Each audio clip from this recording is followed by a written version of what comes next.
4-1 DR Congo.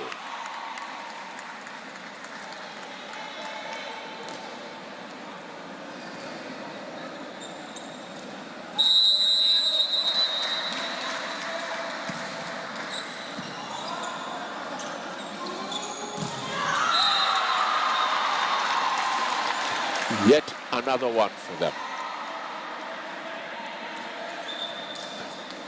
DR Congo 5-1 up.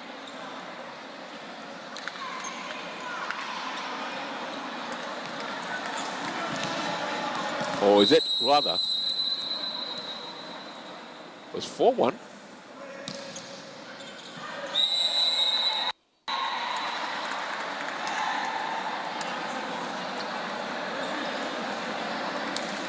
The Central African Republic nation taking on the North African nation.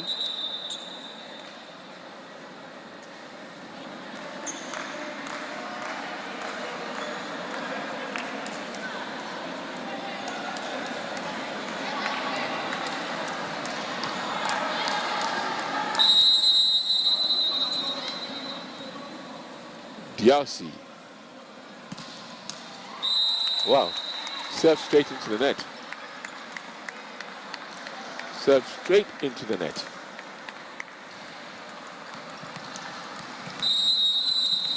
And so it's Algeria to serve.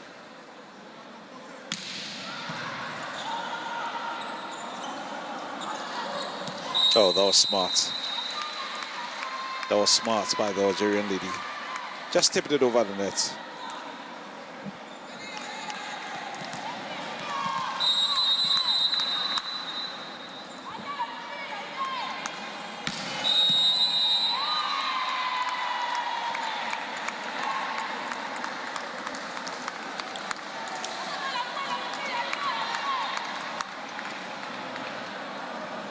So it's DR Congo to serve.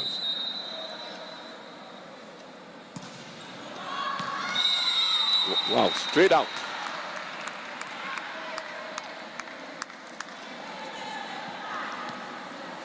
Location getting the better of them.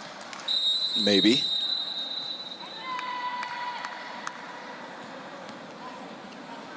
Algeria to serve.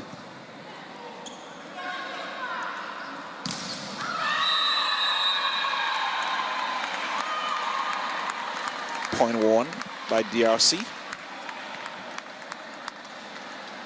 Wish we could have a look at the scoreboard.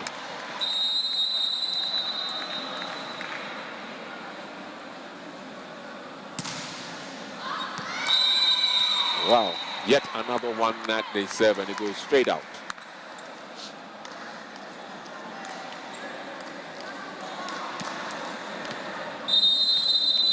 So it's Algeria to serve.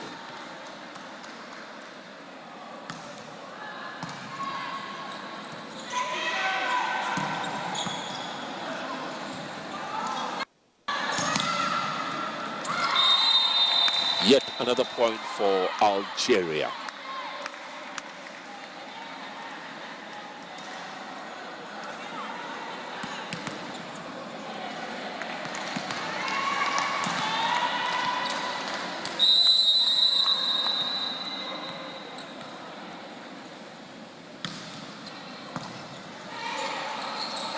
Yet another point for Algeria. It looks like a very tight first set going according to Sev. 8-7. But with the DR Congo, the way they started, got to 5, and suddenly just only 2 points since then. They need to get it and turn it all around, followed by the spike that gets them back on track.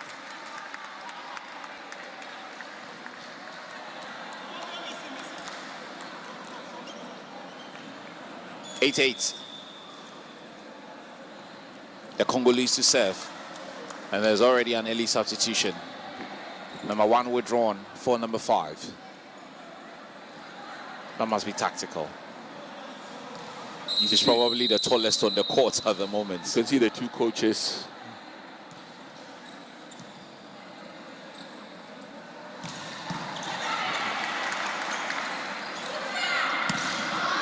Oh, no. Out. Whoa.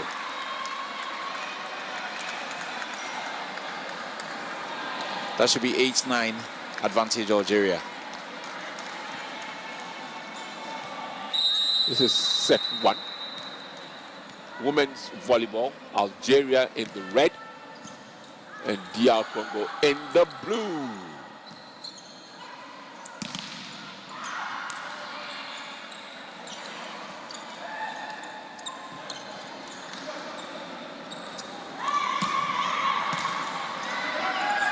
Going to set it up? Yes.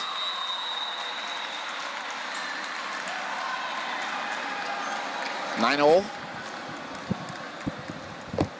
And once it is set up, you just know it's going to be one of those powerful spikes. 9 all. DR Congo to serve.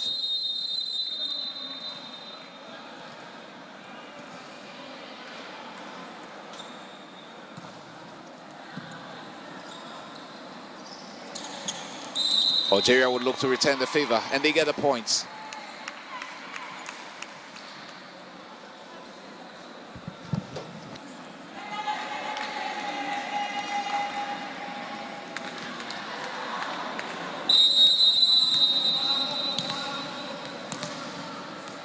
So it is that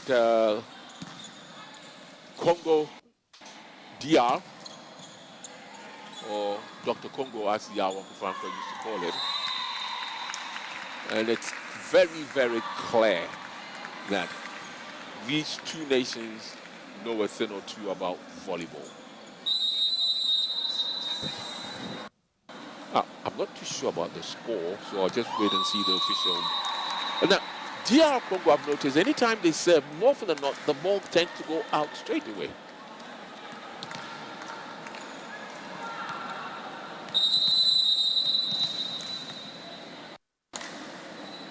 I hear we will be going for swimming very soon.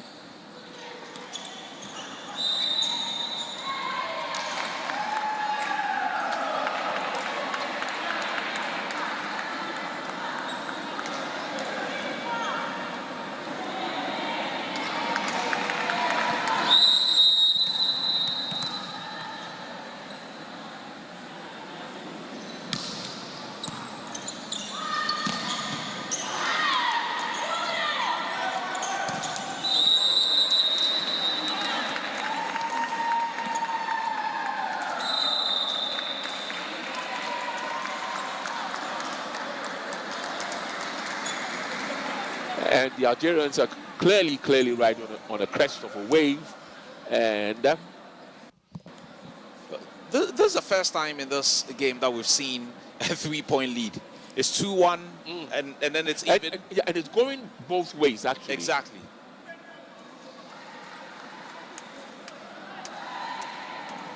And sometimes it's the little things, not a 7 volley.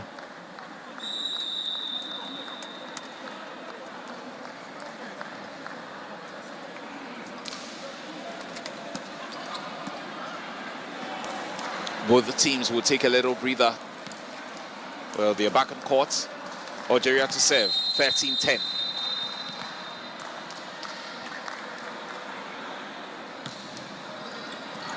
They've gone out. That's the first time I've seen them do that. I've seen the Congolese do that a bit. And very soon we will be switching over to the aquatic center, where the swimming finals will take place. And I suspect that Fent will be here. Yeah. With all the action from the aquatic center. It appears that most of the final races in the aquatic center start from 17 hours. Yeah, it does, yeah. And that's just about 2 minutes. Well away. and truly blocked nicely by the Congo. And so they got yet another point.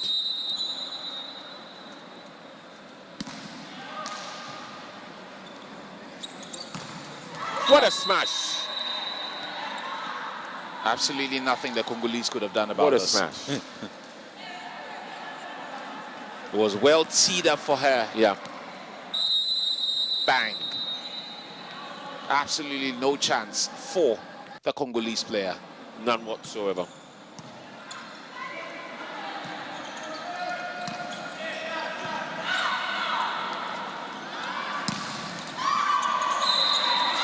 Was that a point advantage the Algerians? Yes. 16-12.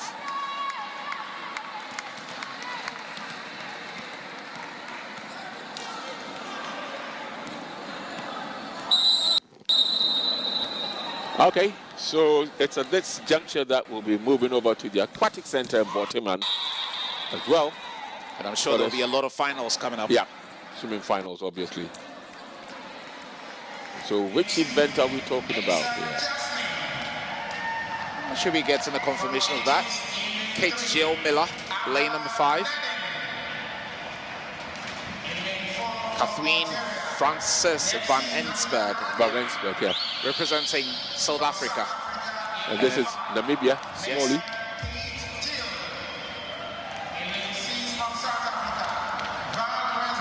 This is the final.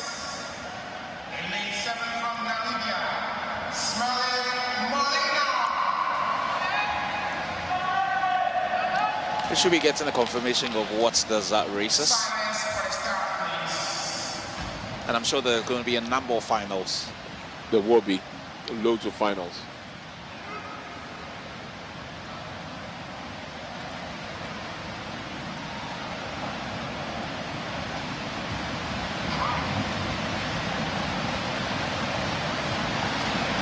We have one of many finals coming up later this evening from the Aquatic Center here in Accra. The North Africans and the Southern African teams have been the dominant teams at the pool. Who gets to win this one? We should know very shortly. All set.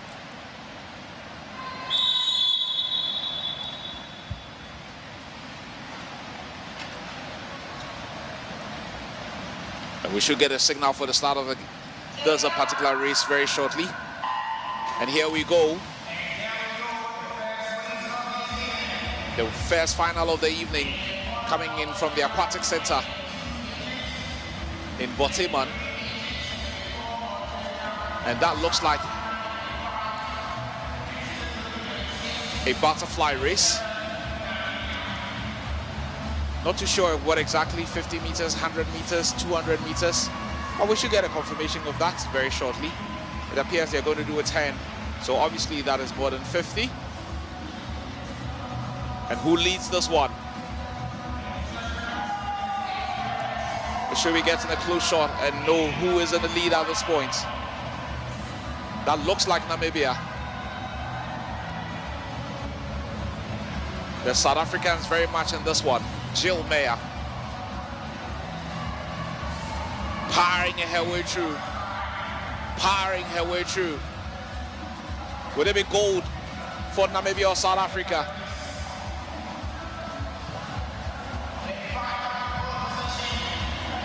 So 100 meters done. So that's a third lap. Okay, so this looks like the medley. We started with a butterfly, and now they're doing a backstroke.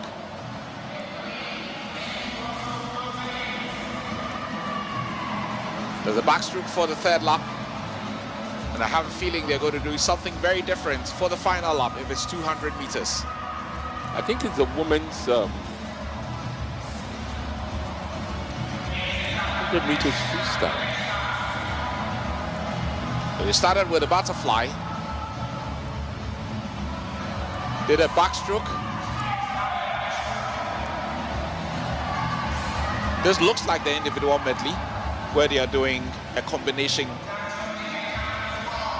of freestyle, butterfly, backstroke, possibly breaststroke as well. It's the 400 meters women's individual medley. That's right. So that's 100 meters of every one of them. Yeah. So they've done 200 meters of butterfly and backstroke. Yeah, individual medley. So there's the 250. So does his breaststroke now, and then they'll probably wrap it up with a freestyle. Yeah. So they started with a butterfly and switched to a backstroke. They are doing a breaststroke at this point, and we'll wrap it up with a freestyle.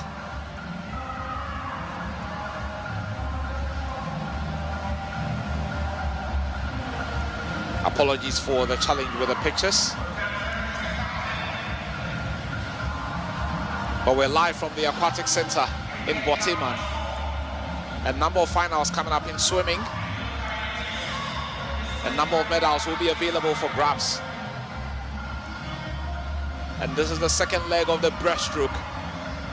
They will be wrapping up with a freestyle, and that's going to be hot. That's going to be massive. That's going to be intense. Who wins this? Will it be one of 4 North African teams? Morocco, Algeria, Egypt, Tunisia, or is it going to be one of those South African states in the final?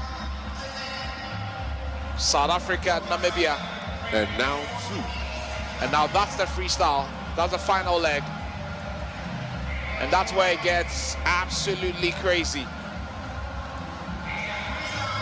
These athletes will be giving it everything, with a place in Paris up for grabs as well. You win your races, you're on a plane to Paris. It's as simple as that. The swimming being one of the qualifiers for the Olympics. It looks like Jill Meyer. Is that lane 5?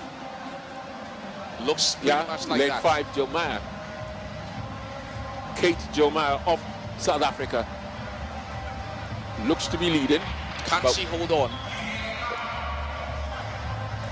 That's the problem. Can she hold on?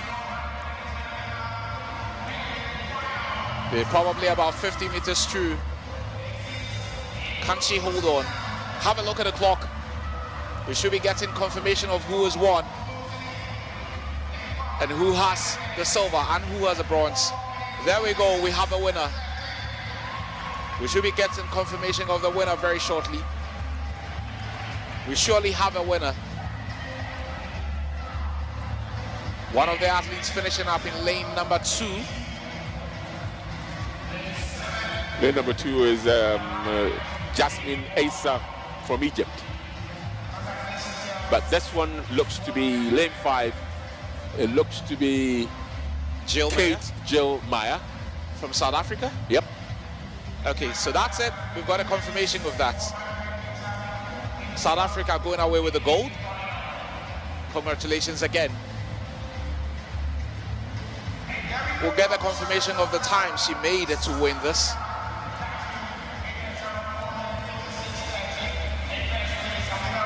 The South Africans and the Egyptians, together with the Algerians, have been very dominant in the pool. Yet another gold medal for the Republic of South Africa. We get a recap what transpired earlier on. Remember, this was the 400 meters individual medley. So that's a combination of all 4. Started with a butterfly.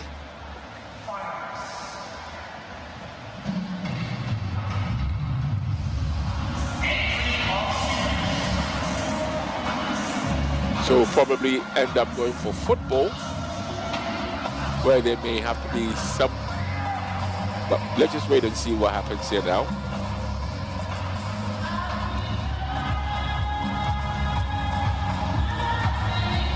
It looks to be Catherine Francis van der Berg.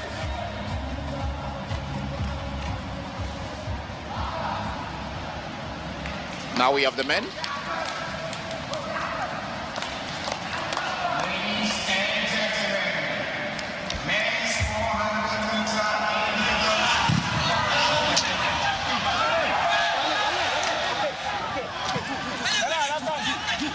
And Karim nearly making a mistake.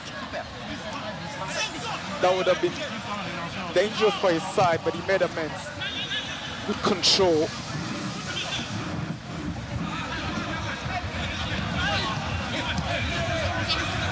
Needed to have 2 touches before having a firm grip on the ball.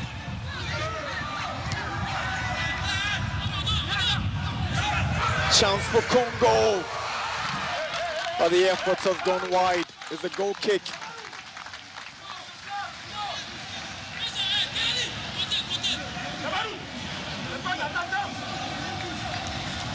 Mongo with that effort from that distance.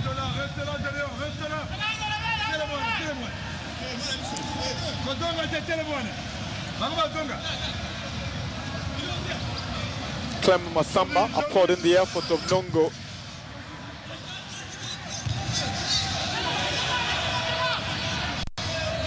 Winsabi comes through the middle and finds Samadu. Samadu switches to Razak, and Razak just can't control.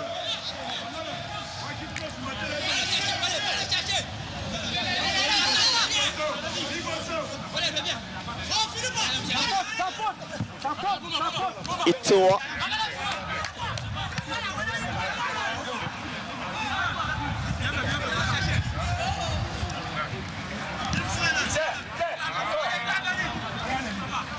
Itoa takes it.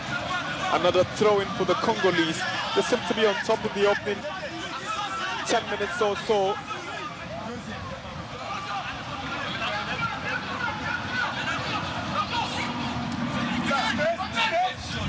Now Razak. The Benin-Congo are being forced to play under pressure.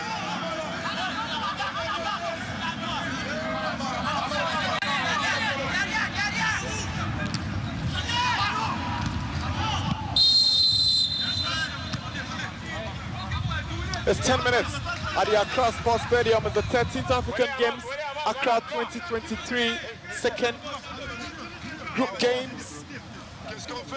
This for Group A and this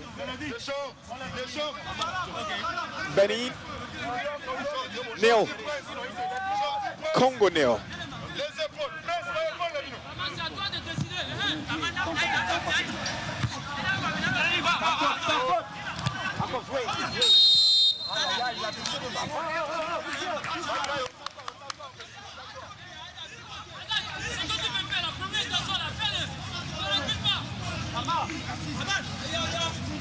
Sometimes it gets very physical at the point when the referee will need to stamp his authority.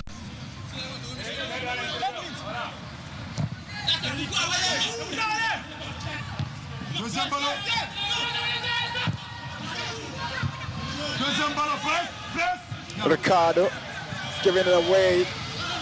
Chance for Congo. That was close. They are dominating and trying to create goal-scoring chances from their dominance. Ngaziami, with that effort, he took it on the first time, just over the top. No kick. That was close indeed from the Congolese side. Ngaziami plays his club football for AS Otoho.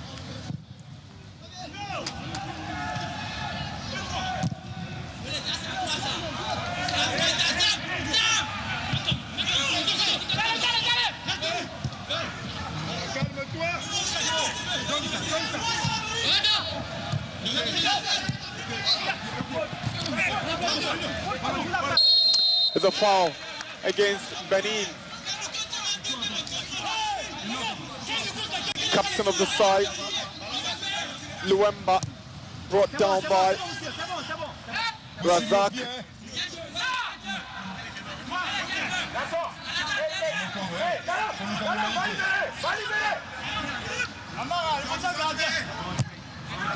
Free kick taken. It's a foul against Congo. Benin have two players on the turf. Referee is quickly calling for the medical team to attend to them.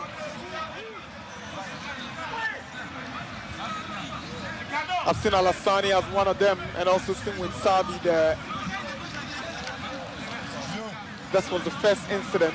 Then came this one when Winsabi was on the wrong side from the boot of Luemba.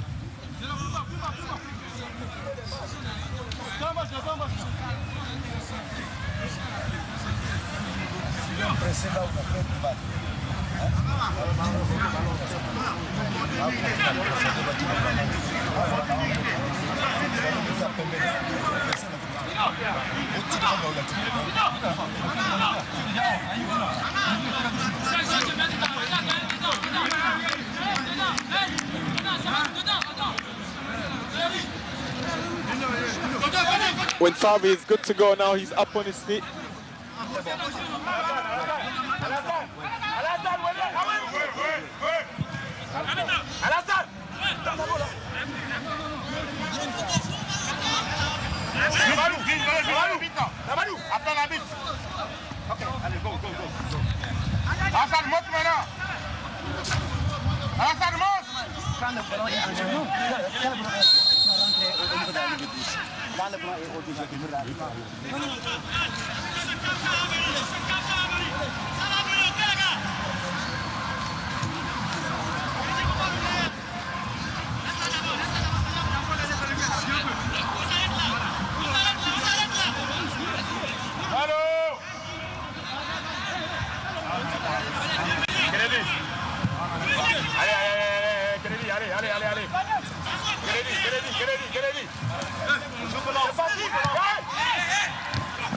Ngachogo was trying to launch the ball forward.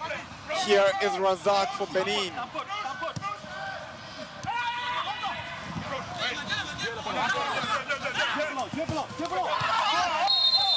That's a nasty challenge. It's a very bad tackle from Ngaziami. He needs to be careful. Referee has a caution for him. Harsh challenge on Benin's Samadu. The 15 minutes at the Accra Stadium in Accra 2023 African Games. Second Group A games. Yesterday, what games in Group B, and Uganda became the first team to qualify into the semi-finals of the competition after shocking Nigeria by beating them 1-0 here, 2-1 here. That's the incident resulting in that foul. Goalkeeper clearly obstructed.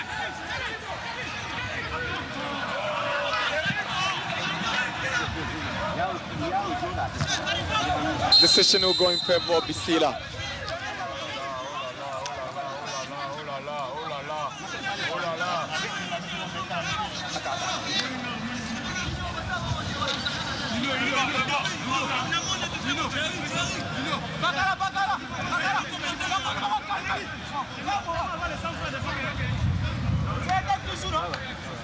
Referee spot on with the decision. In the meantime, Benin have a player down, and it's their centre back, Philip Sewanu Winsabi.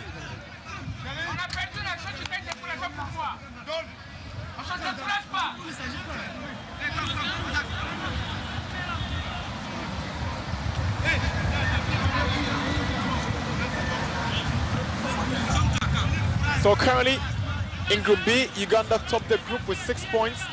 Nigeria on second with 3 points. Senegal also have 3 points. And South Sudan have no point.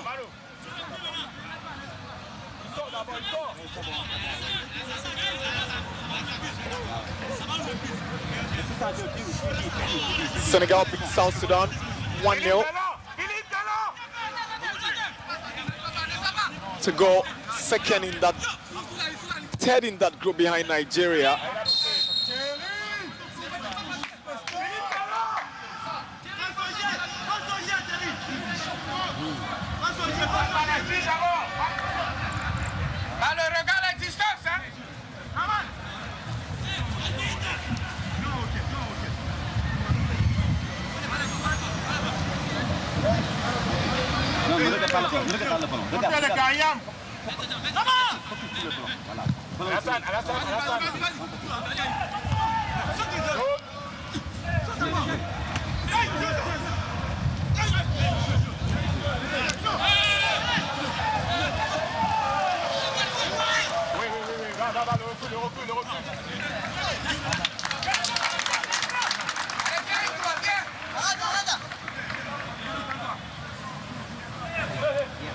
It's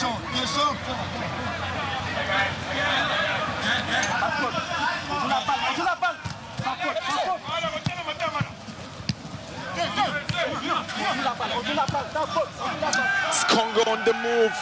Here is Koto. Again, it's good defending from Winsabi. He had to be there at the right time. Philip Winsabi.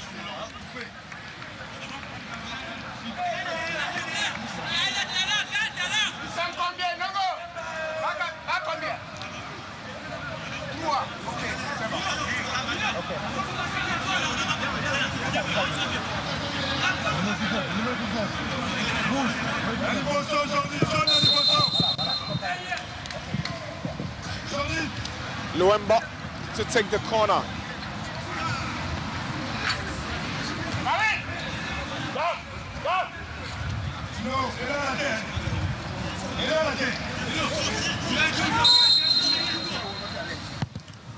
Luemba takes it. Well defended by Benin. Ball is cleared away. Samba. No problems for Karim.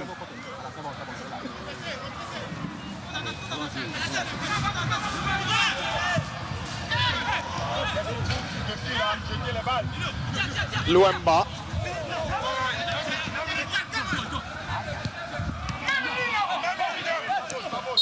The foul. Free kick against Benin. The captain Luemba has been victim of a lot of very hard tackles.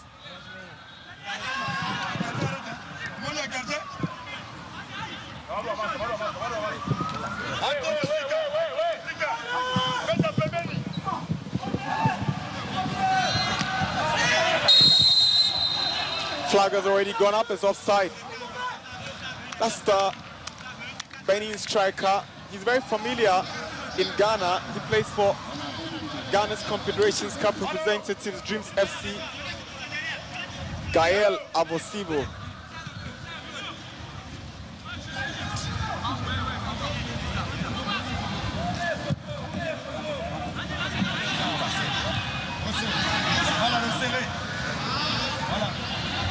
"21 minutes, Benin 0, Congo 0, African Games 2023.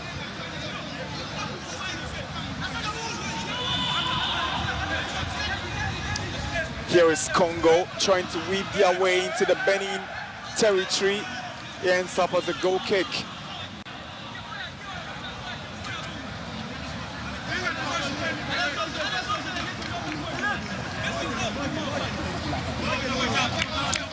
It was the left winger trying to make his way in there.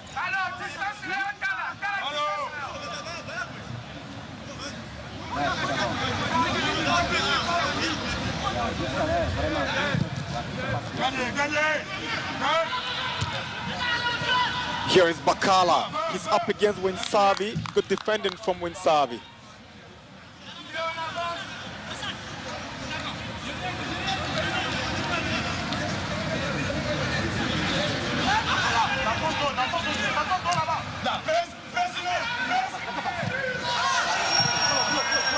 Congo appeal for a foul, but they still have possession. Here is Aitoa trying to find Luemba. Alassani intercepts for a corner. He's a midfielder, but he's oftentimes come back to defend to help the two centre backs. Alassani.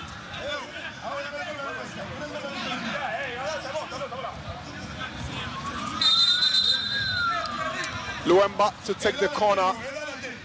In the meantime, referee Saddam Hussein Mansour have got some words for the two players. One from the Benin side and one from the Congolese side, who are trying to be overly physical on themselves as they await the corner by the captain.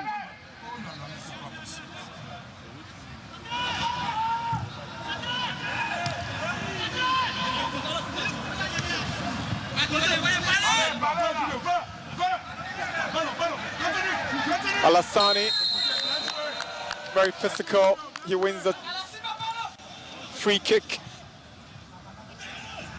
He was struggling to stay on his feet, falling and trying to rise.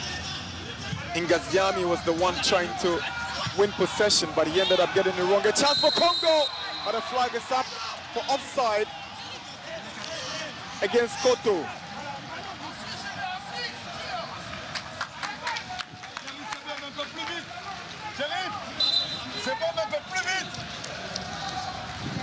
It was a lovely through ball, but he didn't time his run. He was right ahead of those two defenders of the Benin side.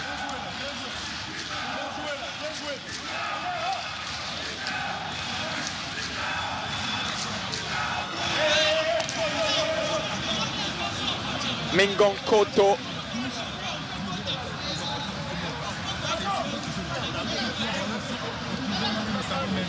Problem for Benin goalkeeper Abdulaziz Rahman Karim.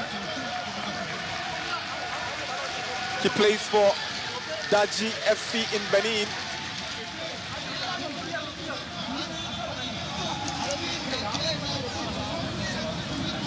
Seemed to be suffering from a knock he picked up earlier in the game.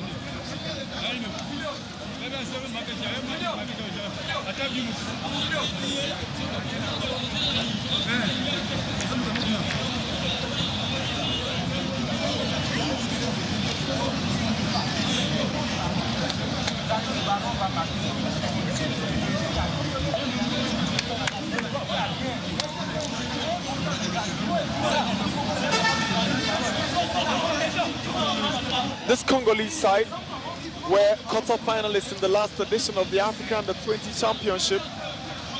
They were in Group B alongside Uganda, South Africa, and the Central African Republic. They were second in the group, qualified alongside Uganda, went into the quarter-finals, only to lose to Tunisia on penalties after drawing 3-3 in regulation time.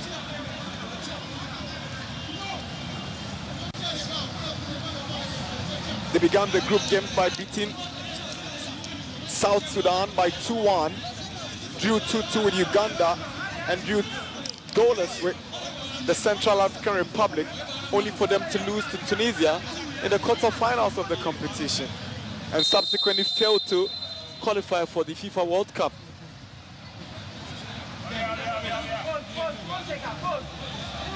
Referee will take advantage of the injury to the goalkeeper for a cooling break. So cooling break here at the Accra Sports Stadium. Accra 2023 13th African Games. Second Group A games. Remember, second game is slated for 8 p.m. and it's Ghana in a must-win game later this evening. They are up against Gambia, a team that represented Africa in the last FIFA Under-20 World Cup.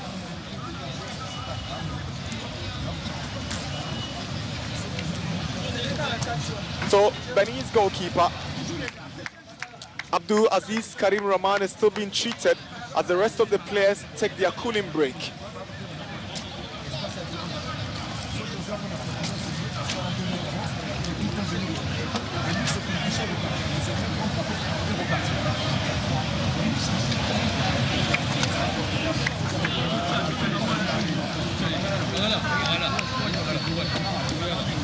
The Congolese coach made no change to the team that played in the first game here at the Accra Sports Stadium. But Benin made 3 changes. Aloha, Kelvin, Alavo, and Femi, not all in the squad.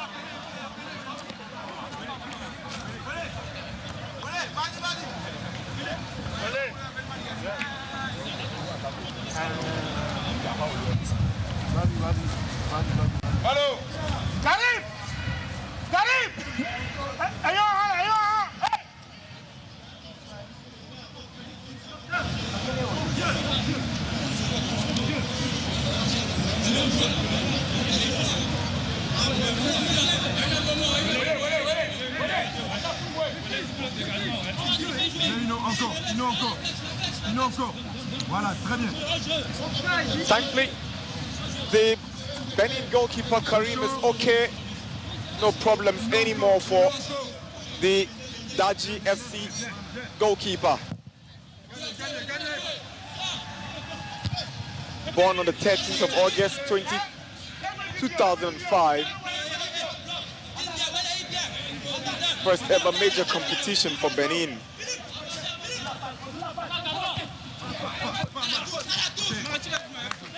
There's a throw-in for Congo.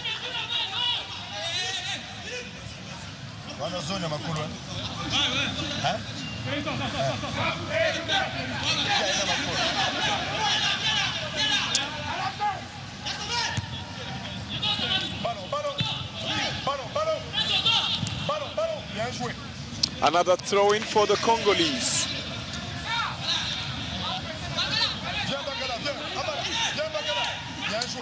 Aitua.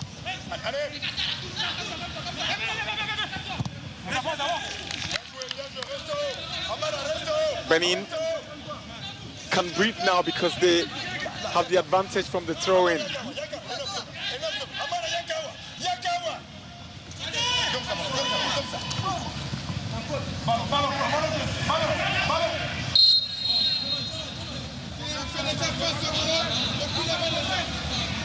It's 30 minutes at the Accra Sports Stadium. Benin 0, Congo 0. Benin have a free kick now. Gail Abosivo, the Dreams FC of Ghana striker.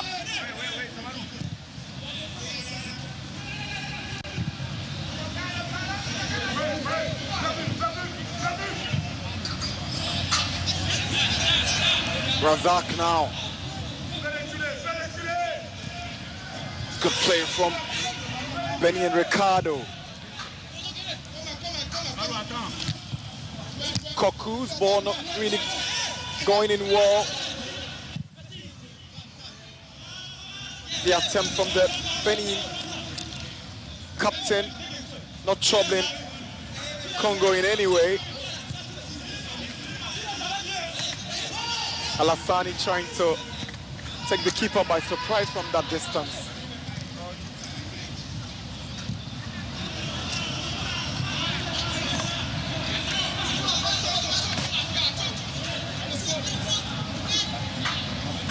Benin over throwing.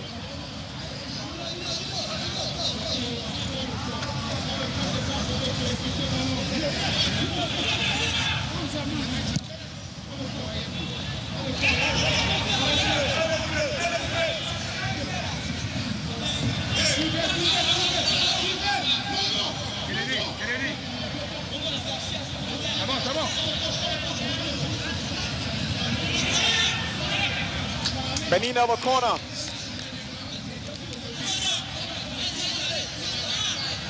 And this is where Gail will be very dangerous. He's good in set pieces.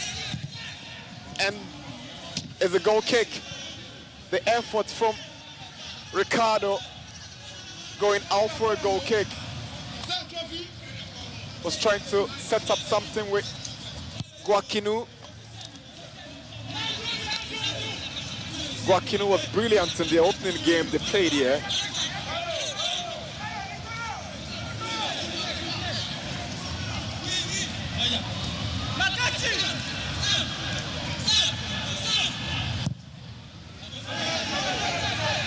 The Steelers ball in.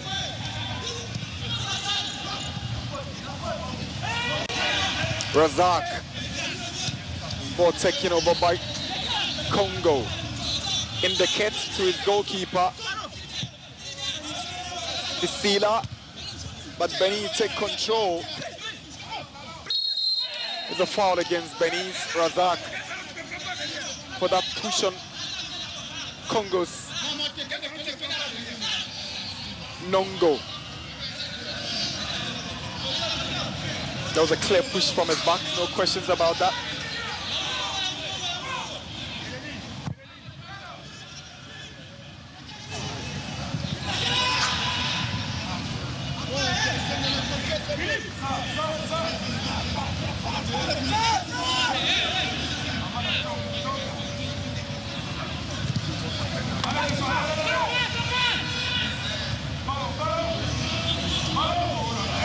Solid play from the Beninois attacker.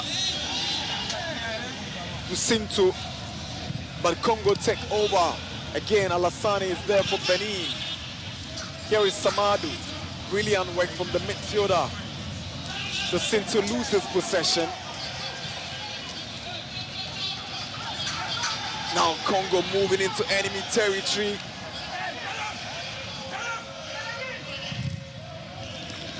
Benin cleverly win a goal kick.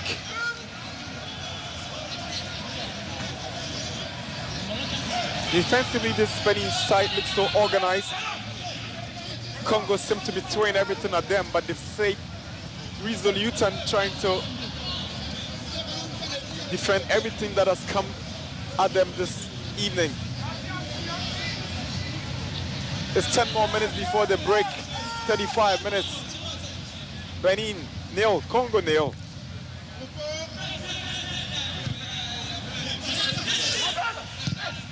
Koto's ball in.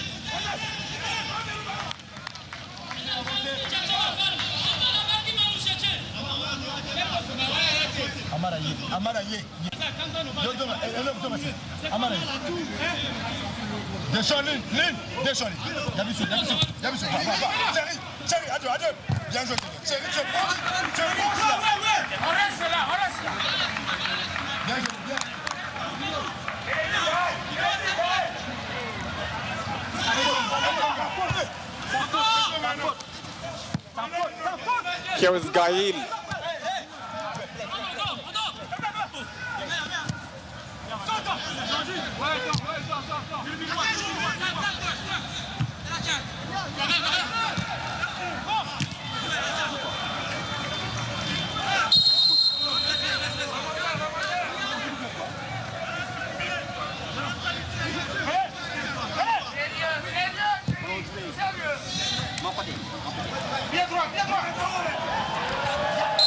Razak struggling to keep that ball in. Unable to make it count, it goes out eventually.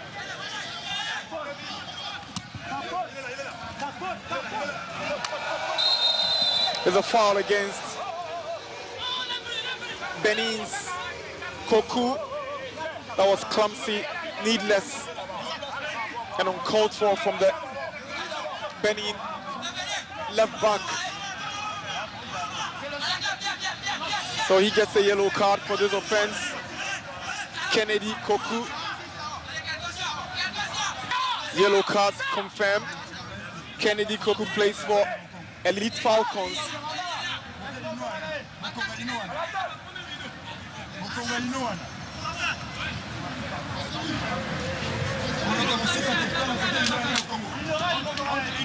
Ingachogo to take the free kick. Sends one in. The foul against Congo.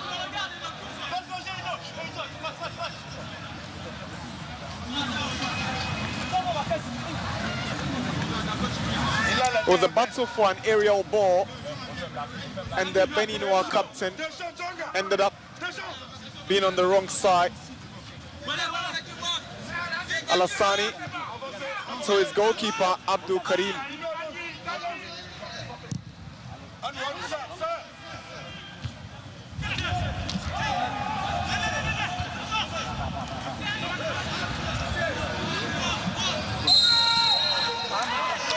Congo have a foul. Ryan Musabi causing all sort of problems.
Congolese trying to create spaces, but here comes Benin breaking away.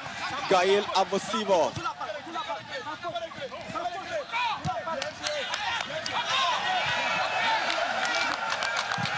Ball is finally cleared away by Abdul Karim.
The header was aiming at Dosotinto.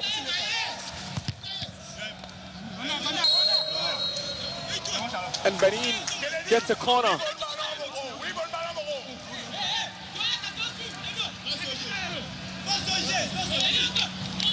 It's 41 minutes at the Accra Sports Stadium.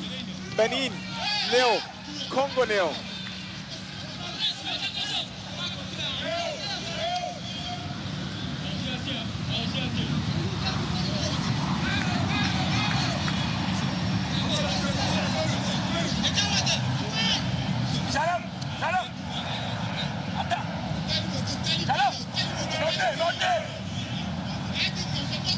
Ricardo Dosu to take. Ricardo switches one in. Chance for Benin. Was it a handball? Referee says play on. But the foul has gone against Benin. Benin trying to put some pressure on the Congolese.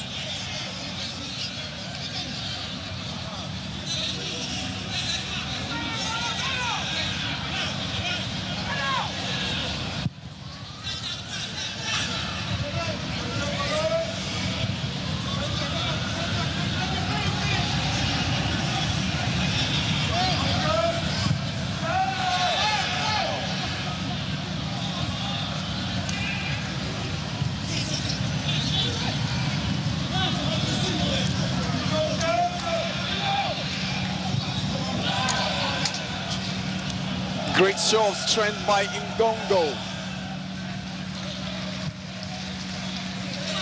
Ball falls to Ngachogo.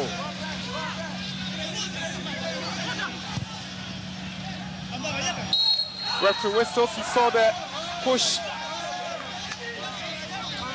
on the Congolese attacker. Koto. That's the earlier chance. Was it a handball? Legitimate call, referee thinks otherwise. A second look, it was a handball. Whether a penalty or not, referee interprets and says no. Koku is a foul against Ngaziami.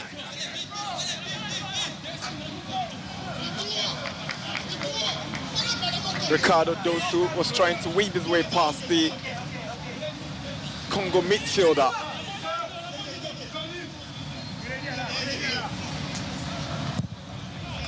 Alassane's delivery has gone wrong. It's a throw-in.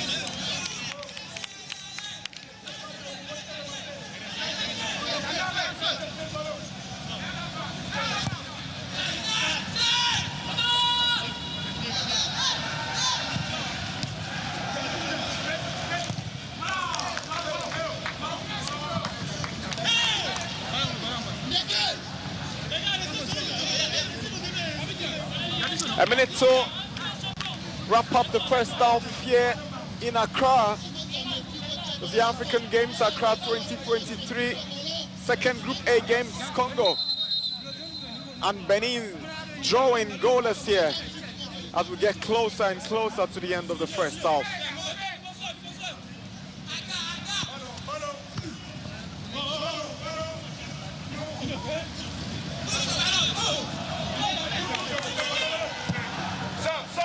Good play from Samadu. Here is Avosibu. Gael Avosibu. 45 minutes up, we're doing 4 additional minutes. Here is Gael. That's all to find Dosotino, who is struggling to keep possession.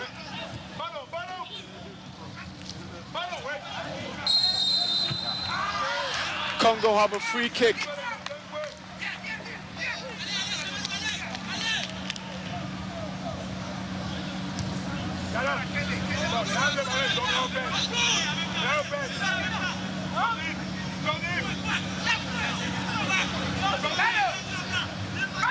We're into stoppage time of first half here in Accra. It's Benin 0, Congo 0.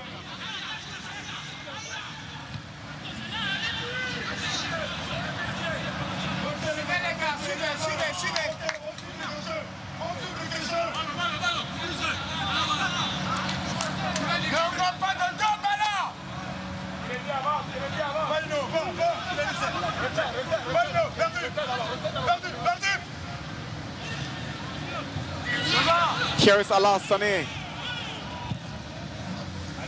It's a lovely pass, but can't get to Dosun to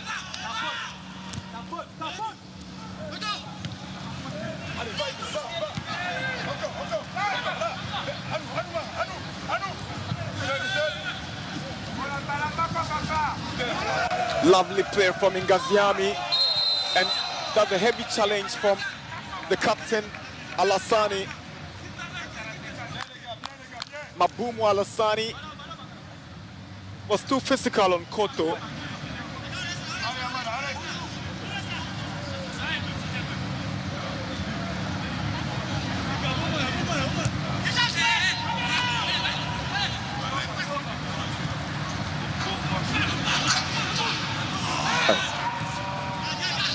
Gael.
playing against Kobugabi.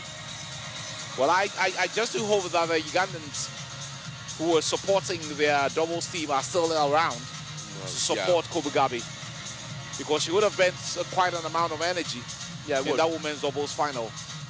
It would. Against the Algerians. So that's going to be the final game of For the badminton today. for the women today.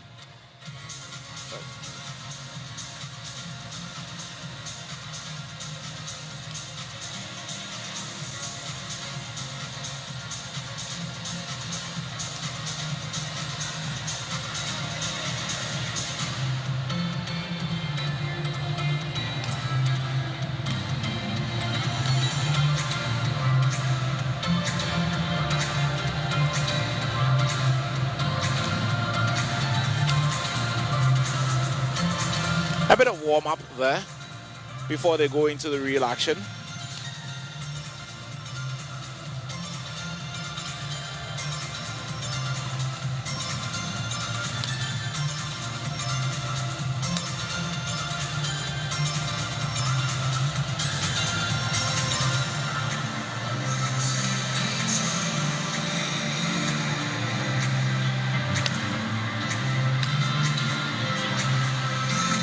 Clearly warming up.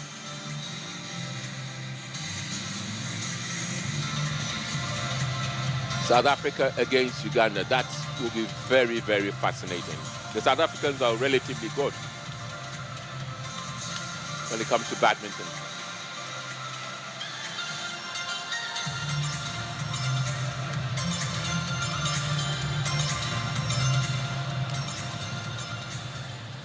It looks like they're all set now. Kobugabi Schultz from Uganda against Kobugabi.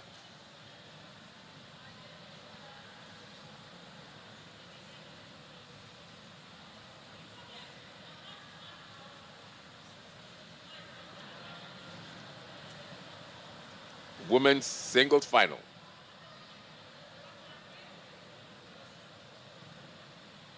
Kobugabi from Uganda taking on Schultz from South Africa.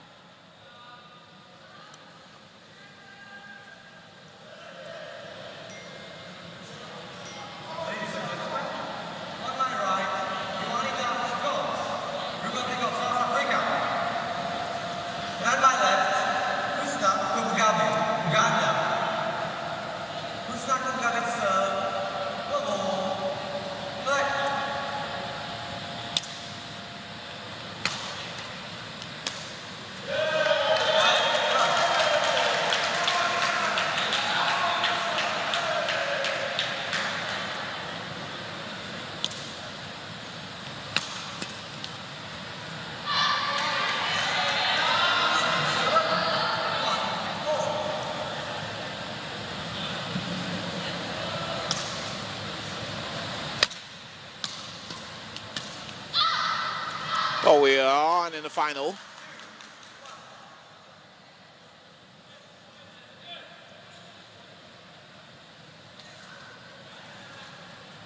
Advantage Uganda. First point won by Kobugabi. Oh, reply instant. I really hope she's not tired. For all the energy that they're putting in the women's doubles final. That's how insensitive some of our people can be. Out.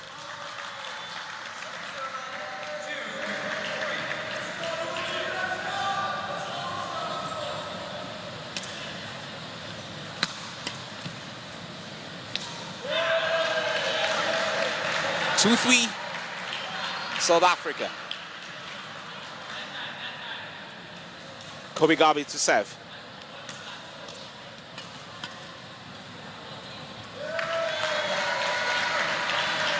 3-0. 4-3 for Uganda.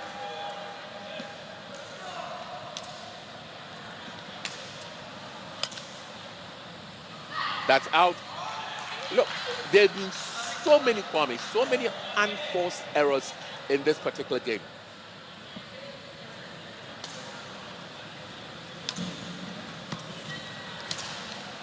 Sometimes you want to avoid that. it, you do. See, it's the accumulation of things like that.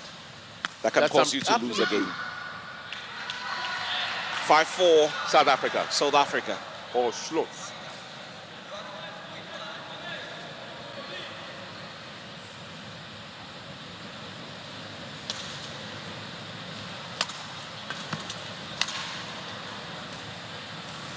Wow, well, delicately placed. 5-5.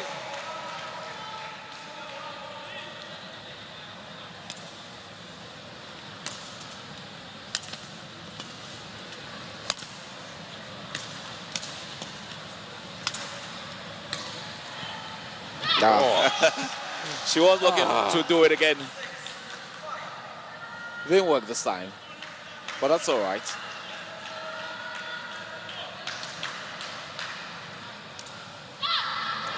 Oh, this is unpardonable. 7-5.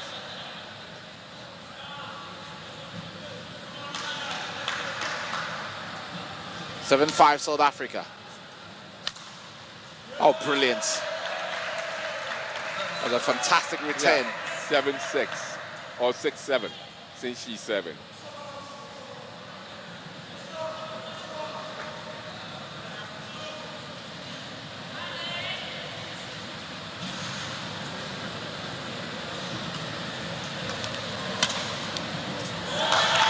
And she wins another point to equal it. 7-7. And the Ugandan fans are there to create an atmosphere for her again.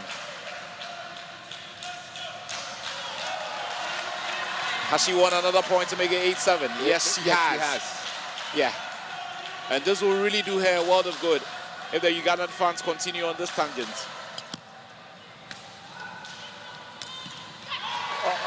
It's 9-7. There's 8-8 now. Oh, it touched the line? I can't believe It looks this. like it did. It looks like it did. 8-all. Whoa. Out. Oh. I thought that was a poor return. Very poor return.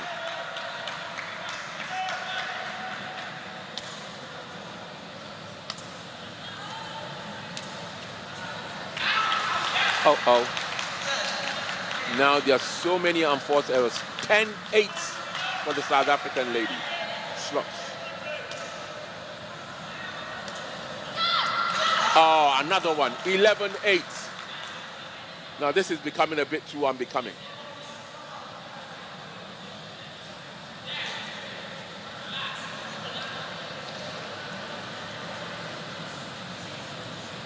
It's midway through the first set. Yeah, it is, but 6 minutes played, so in terms of duration. But I'm just asking myself. The Ugandan coach passing some instructions. Let's see whether that would make a difference. Sometimes the coaches see something we don't see. But the coach of South Africa also passing on some instructions to his player.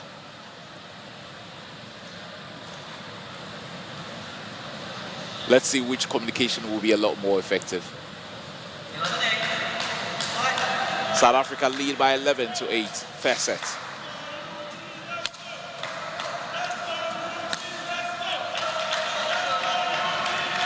11-9. 11-9. Advantage, South Africa.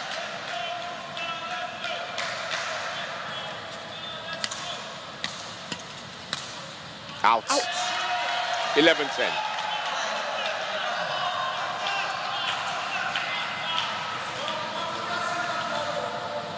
Kobugabe to serve again.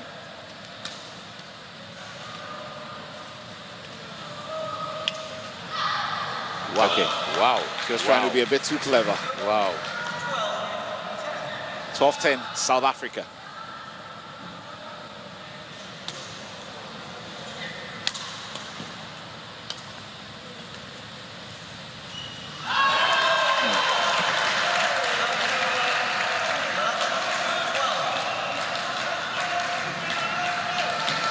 This might just be very tight.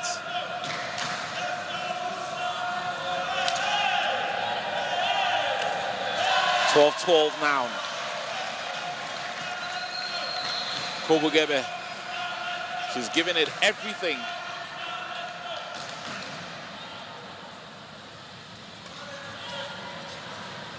Out. 13-12, South Africa, first set.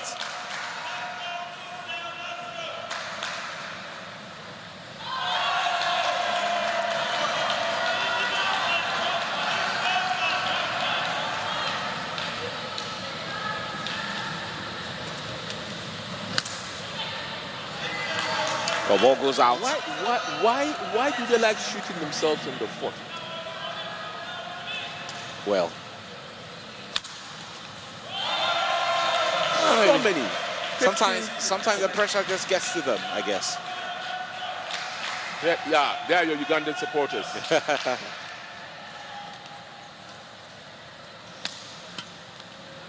Out. Sorry, but it gets sometimes quite upsetting and frustrating.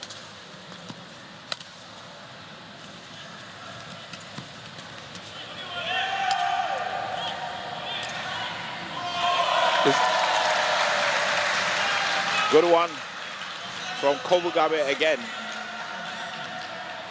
16-14. 17-14 now. 4 points away from victory, first set.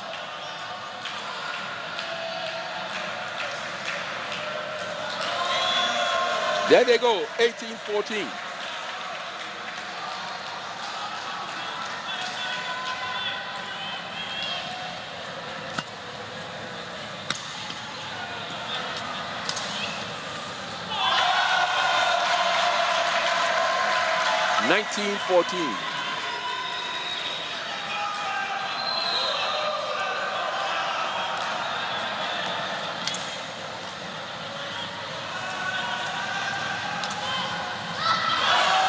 Was that in or was that out? Was that in or I mean sometimes they'll give us a BS. Well, they say it's in, so it's 20. Video so review, one I guess. set, yeah. Kobugabe, a point away from winning the first set. Can she do it? Out.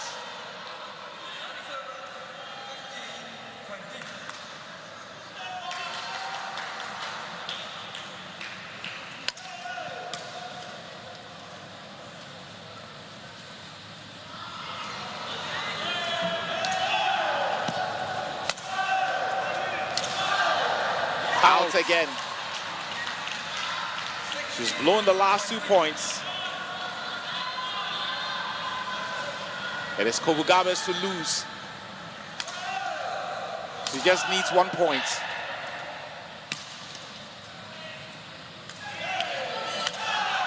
Yeah. Oh, that's it. First set to Uganda. Kobugabe, 21-16.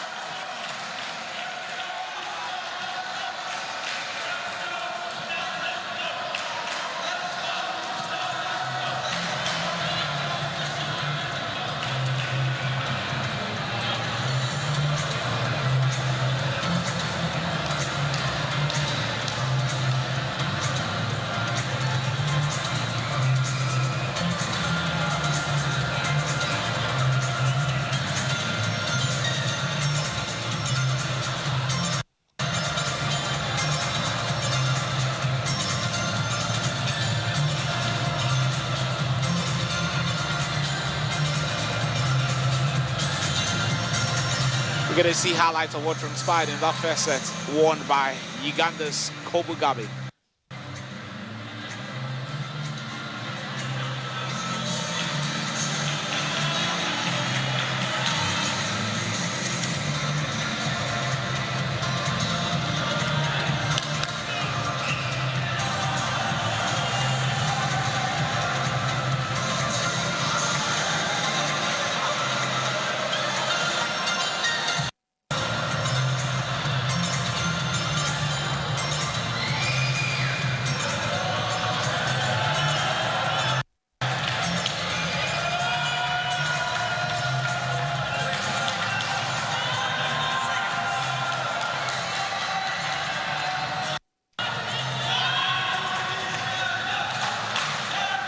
These are some of the highlights.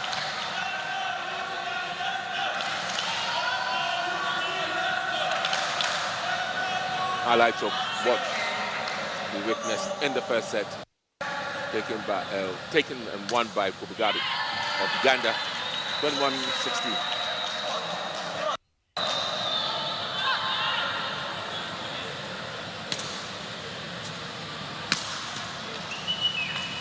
And this second set, need to apologize for the freezing. And that's the first point to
so we have Kobegabi.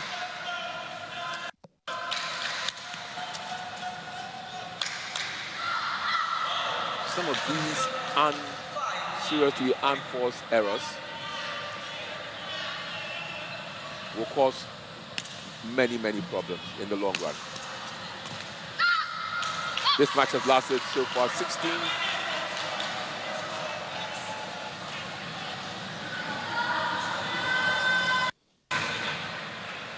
minutes, 16 minutes. The women's singles final of the badminton tournament. Between Benin and Congo, the first half produced very exciting moments, not clear-cut goal-scoring opportunities created by the two sides, but it was entertaining and exciting at the same time. It was competitive. We are back for second half action, and it's Benin versus Congo. It's the Congolese who get us going for the second half action. Congo kicks off for the second half.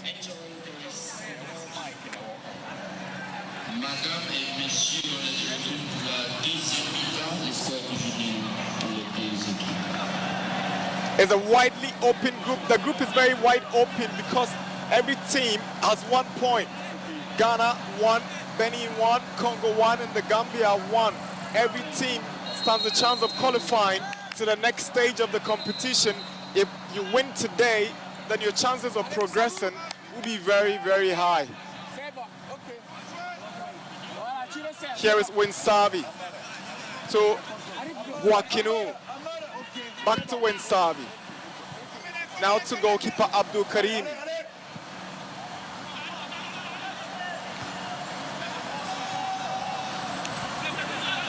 Benin wants to start the second half on a very strong note.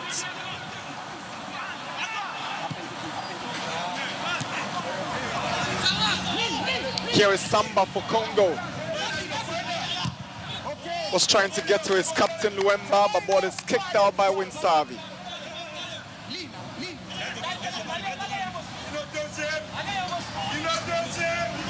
Congo coach Clement Masamba will be happy with how his charges played in the first half. Here is Musabu. Now Samba. Musabu turns around and sends a cross in. Benin struggling to defend their lines. Ball is eventually cleared away by Samadu. Here is Gael Abosivo. He goes down. Luemba. Now Congo. There's a drive from the midfielder Ngaziani, but it's straight to Abdul Karim. Ngaziani saw the opening when the chance came. He saw there was an opening, but the shot not powerful enough.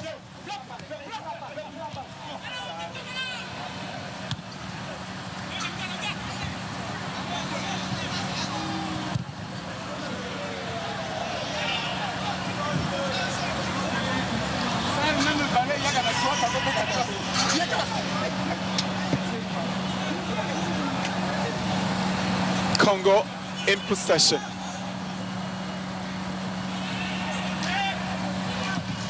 Koto goes down and he wins the free kick.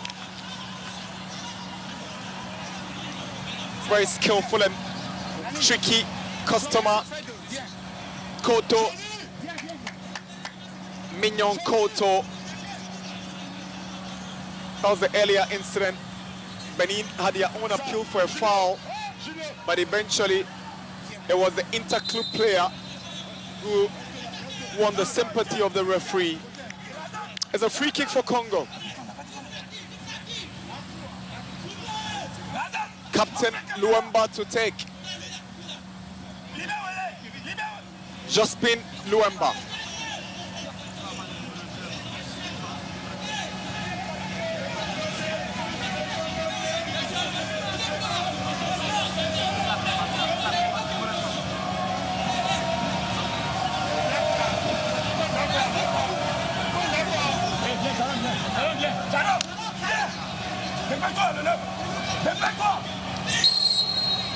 Both teams yet to score in this tournament. Luemba's delivery, a chance for Congo.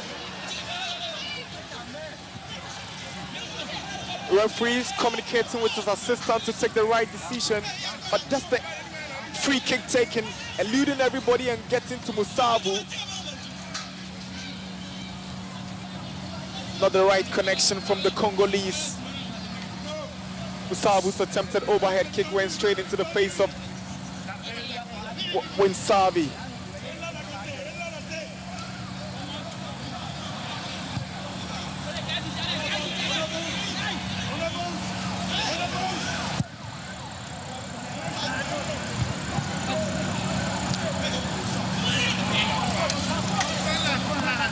Samadu loses possession.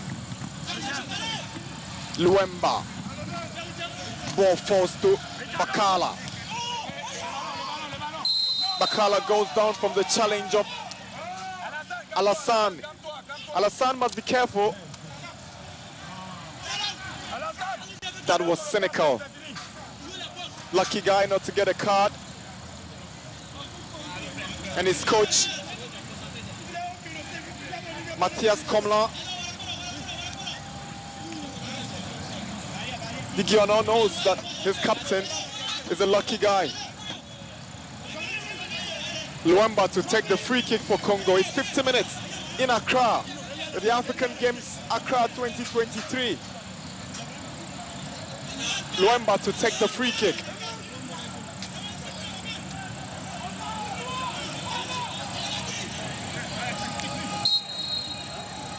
Luemba switches one in, dealt with by the Benin defense.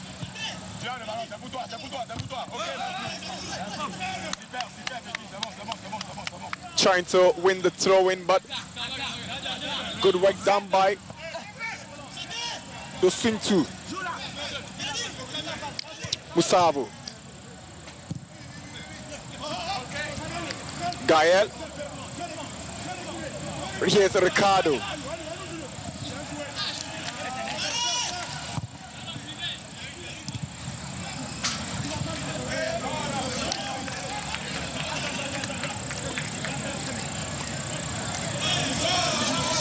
In the next 2 hours, the host nation Ghana will be coming up against Gambia in a must-win game for the host nation, same as Gambia. A win for either will ensure they stand brighter chances of going through to the next stage. Here is Nongo. Now Gael Abosibo. Flag was up. Good decision. It was offside against the Benin striker. So there you see him drifting ahead of the central defender. Offside was a good call against Benin's Razak.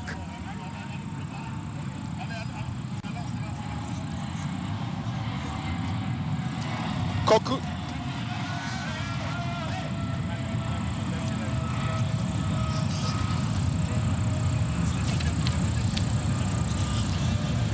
Benin were also at the last African Under-20 Championship, but unfortunately for them, they exited the competition at the group stages. They drew their first game 1-1 against the Zambia, went on to draw another game against Tunisia goalless, and lost the last group game against Ghana's opponents, Gambia, who eventually went to the finals and qualified to the World Cup, only to exit in the round of 16. So both teams have their fair share of experience from the last edition of the African Under-20 Championships.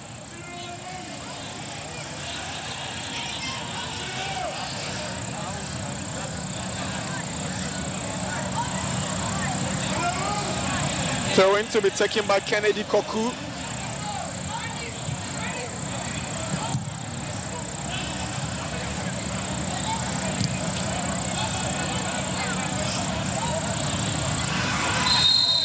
The foul against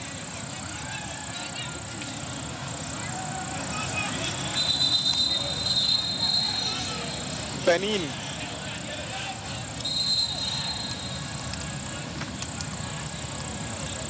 It's a decision against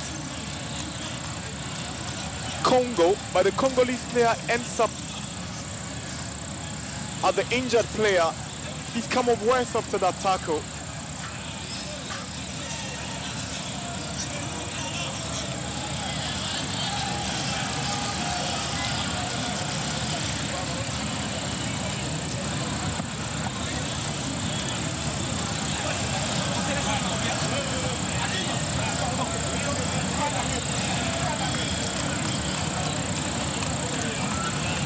Benin will come up with 2 substitutions.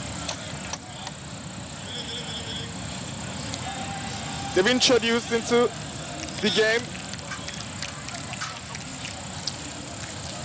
Abrakimo Yakubu. They're also bringing on Abdul Iche, who played in the other game.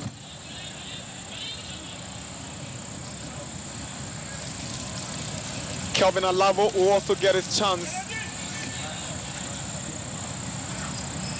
Abdul is out. Kelvin Alavo is in. Then Aloya also gets his chance to go in.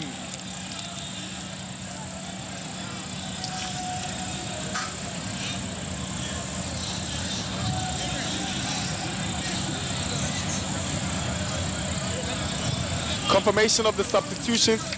Abrakimu Yakubu in. And Kelvin Alayo taking the place of Abdul Iche.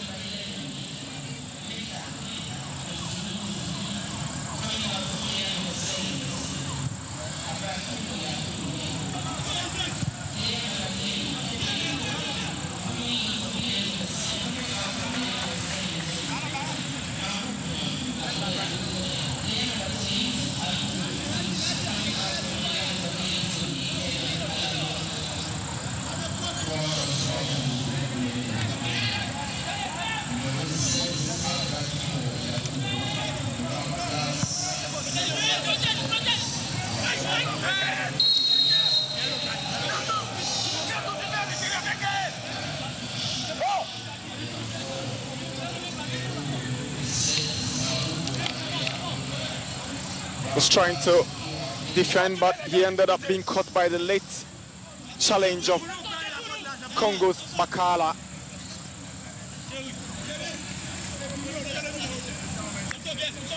He's put in a very good performance this evening, Winsabi.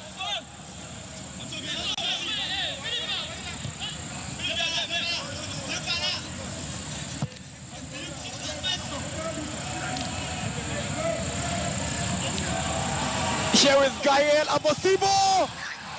That was close, just across the face of the goalpost from the Dreams FC striker. Leading the attack for the Benin-Noir. His hold-up play so brilliant, relentless player. He kept on the pressure, controlled, and the second attempt was just grazing across the face. There was a striker who was arriving, but he got there late. Should have been there on time. Gael Abosibo, the pass control was brilliant, but the delivery not getting at the point to be met by Abrakimu Yakubu. Now it's Congo on the move. Winsavi to the rescue once again. He has the ball out for a throw-in.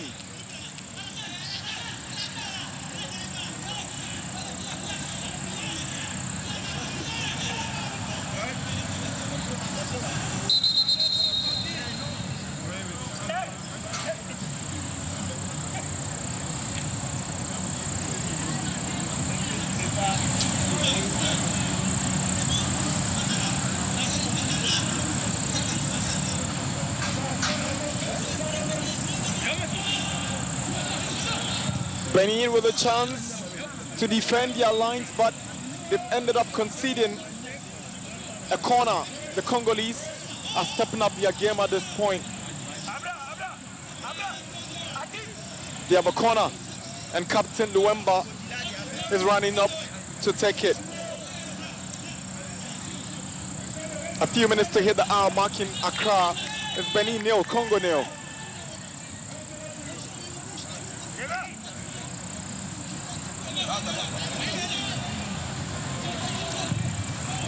Luemba's corner taken. Referee sees an infringement in the box of the Benin-Noir. Whistles and free kick is quickly taken.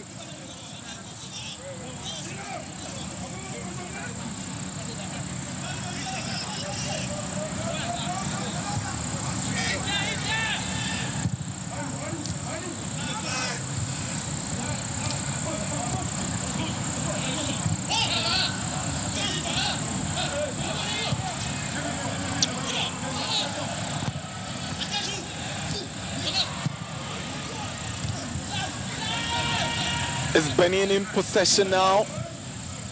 Alavo.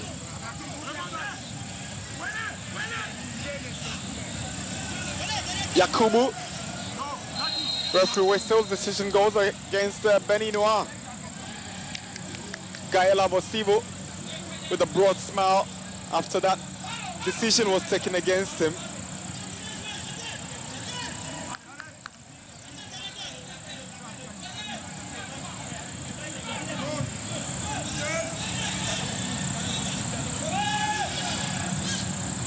Nongo switches to Itoa, but it ends up with goalkeeper Abdul Karim. It's 60 minutes. We've hit the hour mark. It's still goalless in Accra. Alassani. Karim.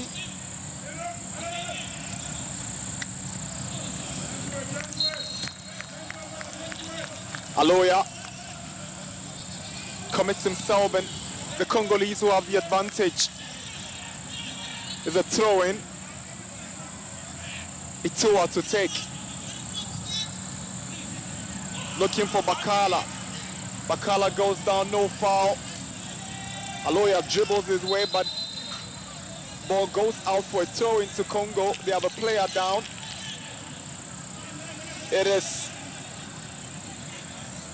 Bakala, the tricky attacker.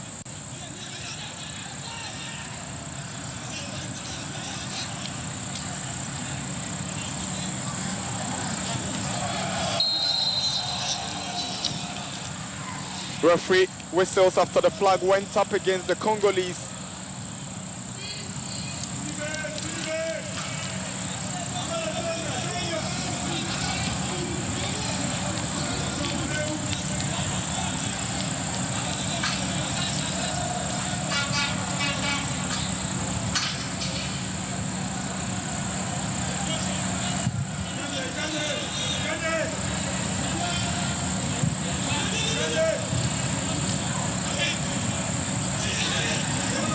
Aloya loses possession.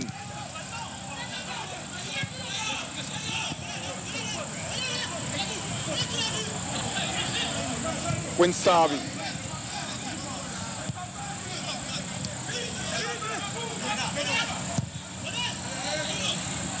Bakali controls on his chest to Luemba, his captain.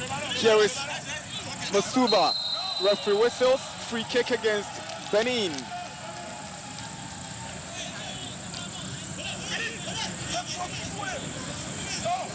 It's difficult to do it when he's cutting in from the left-hand side on his right foot. The Congolese Musabu.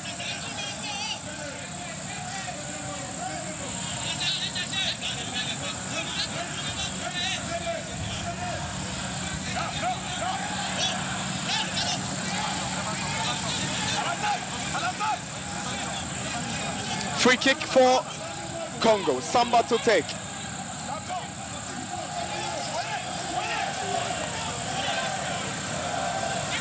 Samba plays for Interclub in Congo.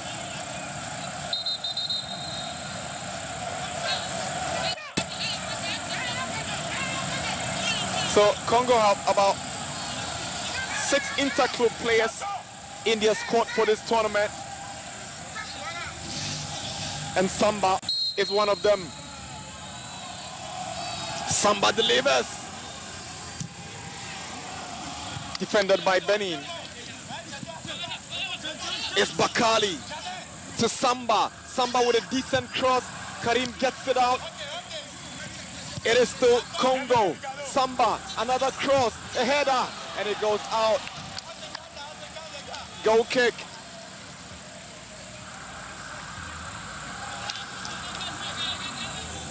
Koto, at the end of that delivery from Samba, the ball just going out without troubling the Benin goalkeeper. It's goalless. Samba have got some sweet left foot deliveries.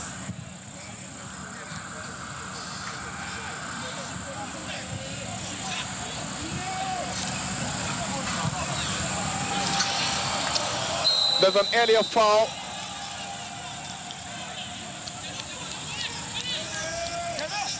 Overlooked for the offside.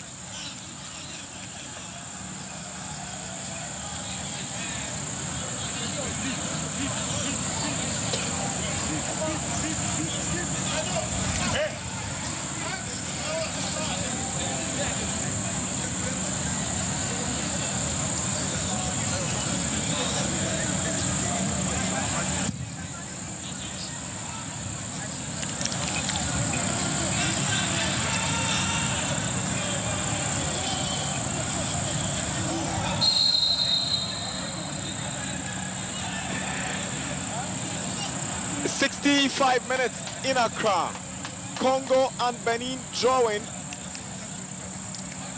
Both teams drew in their respective first games.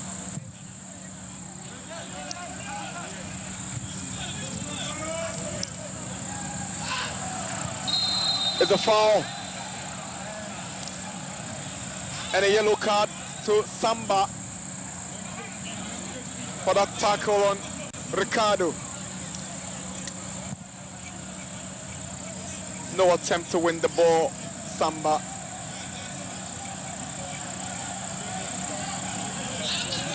Yellow card for the Congo left back.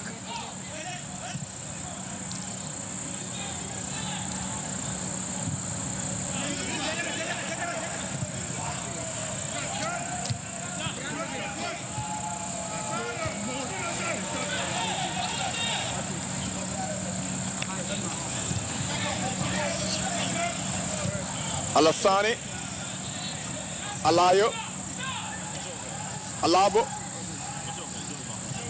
ball falls to Winsabi, looking for Ricardo and Gael. Here's Guakinu, good run from the right back. Ball is cleared away eventually by the Congolese Indicate. Chance for Benin. Can they make him 1-0 here? It's a corner. The introduction of Abrakimu Yakubu and Alabo seem to have added some bites into the Benin side.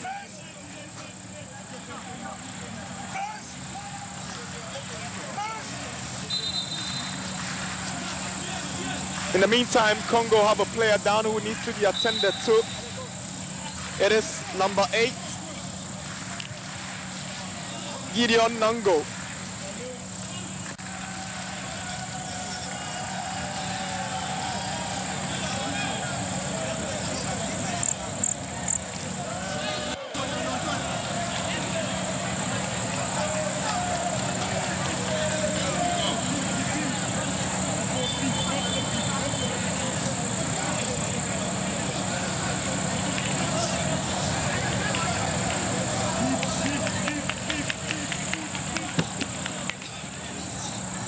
It's been a very well organized African Games by the Ghanaians.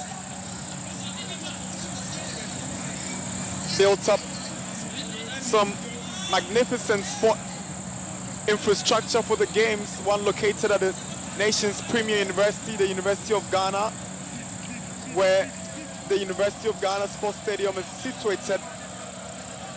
And they've also built a multi-purpose facility at Boteman, here in their capital, Accra, expected to serve the Ghanaian sporting public and the entire sporting fraternity after these games end. Razak, effort blown away. Benin's Kelvin Alabo, who started in the first game but had to come off the bench in today's game, missing that opportunity on his weaker left foot.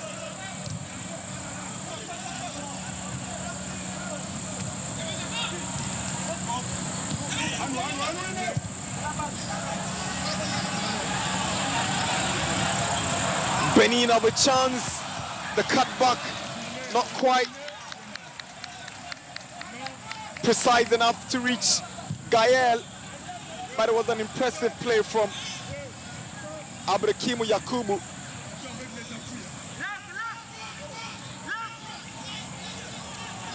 Benin on the offensive. Here is Yakubu.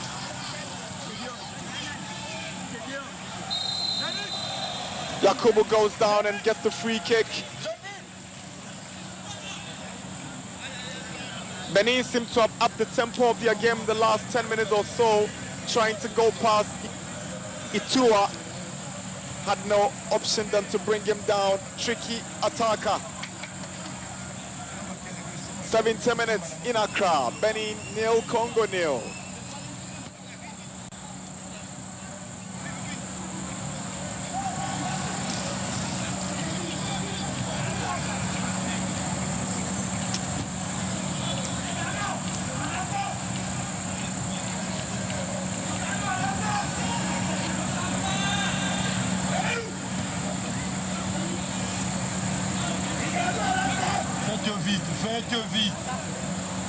Free kick for Benin.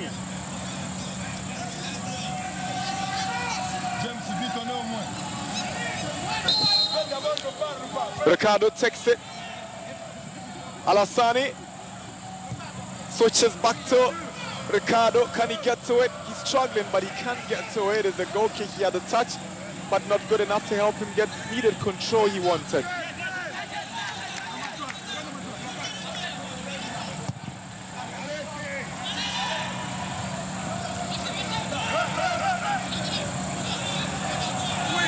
A chance for Congo. Captain Luemba nearly punishing Benin for some miscommunication and poor coordination at the back. They nearly gave it away. He took it first time. Unlucky. You don't give away chances like this.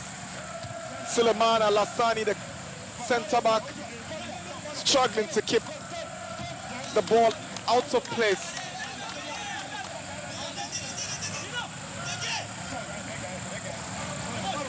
Here is Gael. Now Ricardo. Lovely skill from Ricardo, goes down just on the edge of the box and he gets a free kick.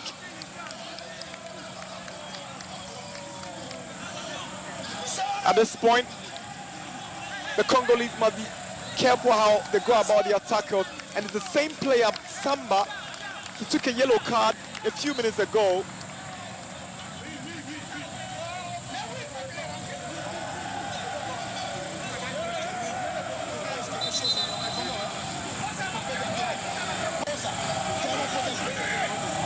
Another change, and this time the Congolese coming up with 2 substitutions.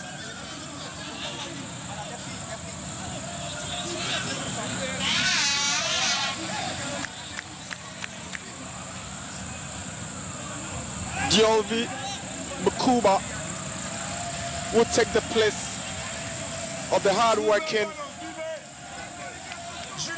Bakala. Thierry Angande Bakala.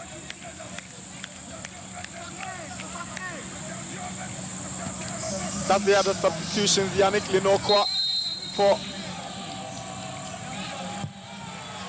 That's dangerous and very tricky. Goalkeeper Bisila right into the occasion to save Ricardo's well-taken free kick.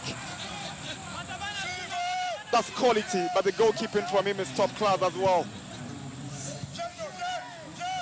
Prince Ricardo Dusu denied by some great goalkeeping. Here is Alassani. Ball took a deflection. Keeper struggling to keep it in the corner.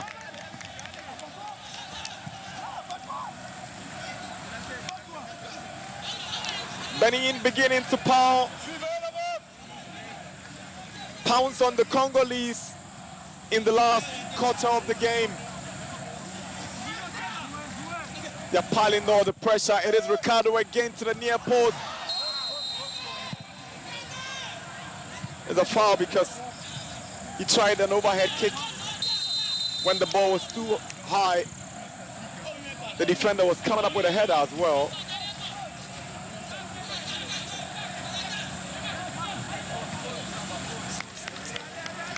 Benin's frontman now very serious in the second half. A second water break and the final cooling break for the game. 75 minutes. Benin 0, Congo 0.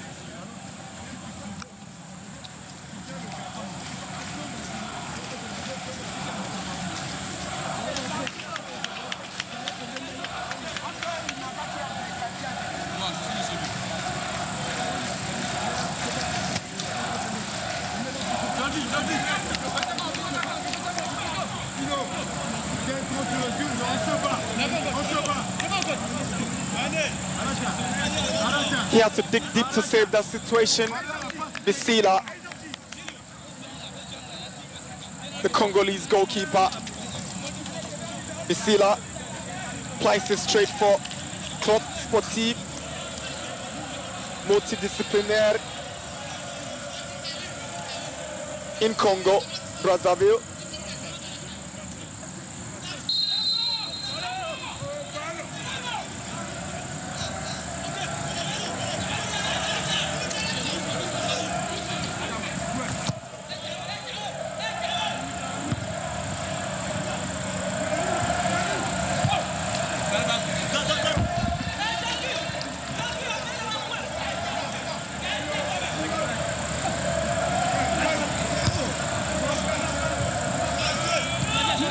Luemba.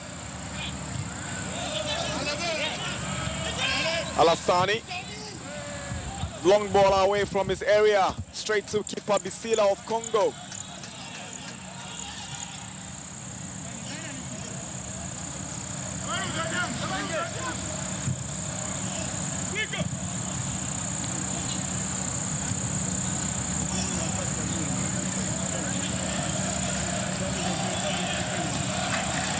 Here's Aitua, sends a cross in, away by Alassani, is a throw-in to the Congolese.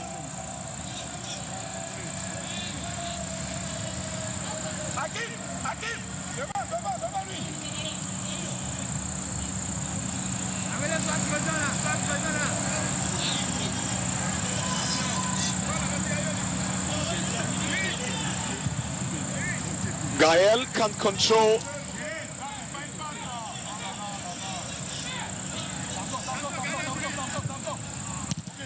Ricardo Dusu controls. Here is Benin on the offensive. Gael wants it. He switches to the right side and finds his winger, who has also not been able to control. Kevin Alabo struggling to deal with Samba. There's a push against Gael.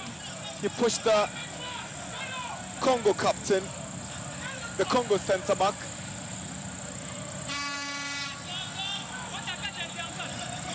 And the Cats.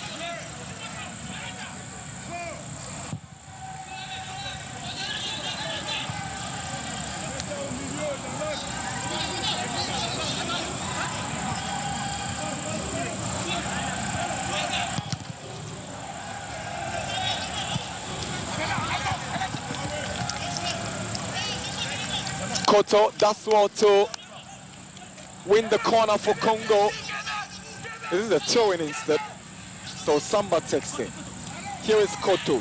Back to Samba. Samba with the right foot and it's straight to Abdul Aziz Rahman Karim. Karim's ball returned by Ngaziami. The pass was aimed at Musabu.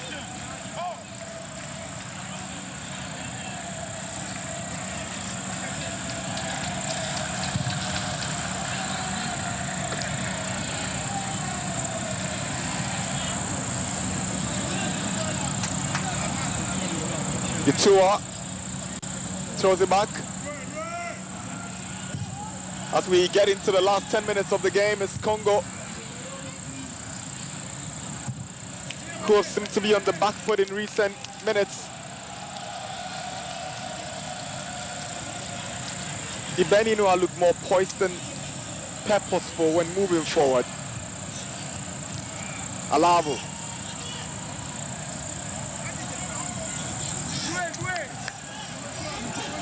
Benin have a player down. There's a foul against Guakinu. But Benin will have a player attended to because they have a player down.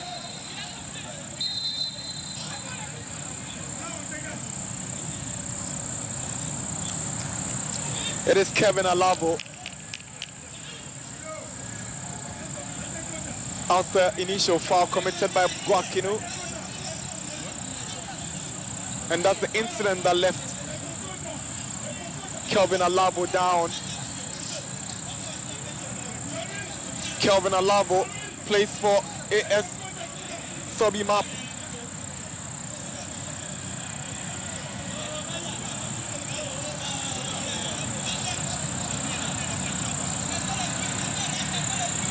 Le contraire. 80 minutes in Accra. Benin 0, Congo 0. African Games 2023 in Accra.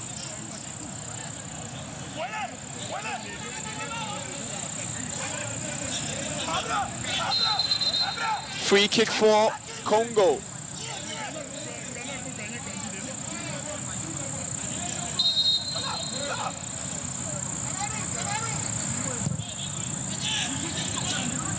Straight to goalie Abdul Karim.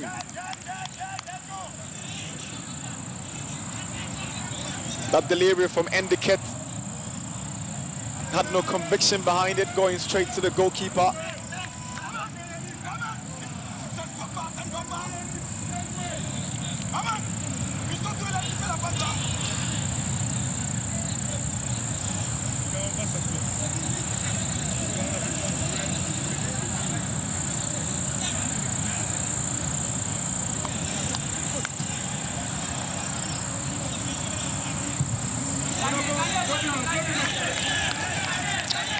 So Group B, have already seen one team progress to the same as Group A, yet to see even a goal so far in the competition. As Benin and Congo battle it out in the last 8 minutes of this game. Are we going to see any goals here?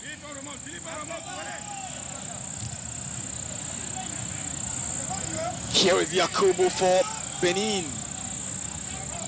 Can't go past Itua. He's ended up committing a foul. Referee was right there, spotted the infringement. Free kick for Congo.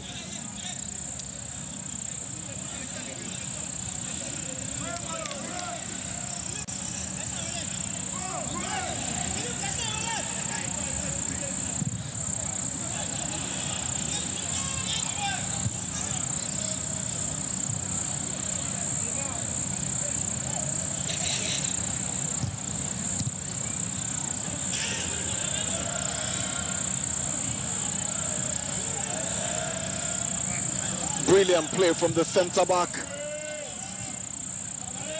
Ngachogo Bambi. Alassani's clearance.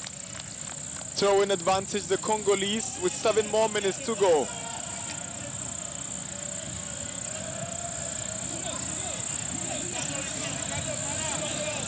Luemba. Here is Samba. Good play from the Congolese. Koto. Luemba goes down looking for the foul, but Yakubu on his bike for Benin. Musabu. He went the right direction and he eventually committed the foul. Yannick Linuoka. He has space in front of him, but decided to go the right way when there was his player on the other side. He thought it was a good way to go, but he ended up being the wrong route.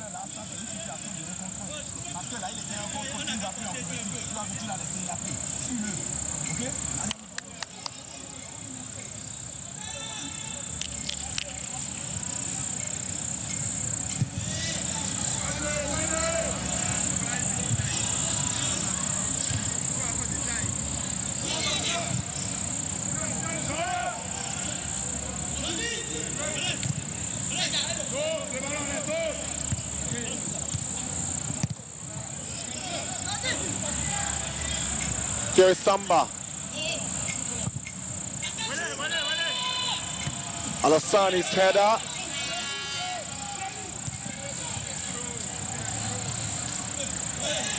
Here is Koto. He sees Samba on the left. He finds Samba. He wants to send a cross. He does. Header away by Winsabi. Here is Luemba. Ingasiani. Itua. Good play from Congo. Can they get the open goal? Great goalkeeping from Abdul Karim.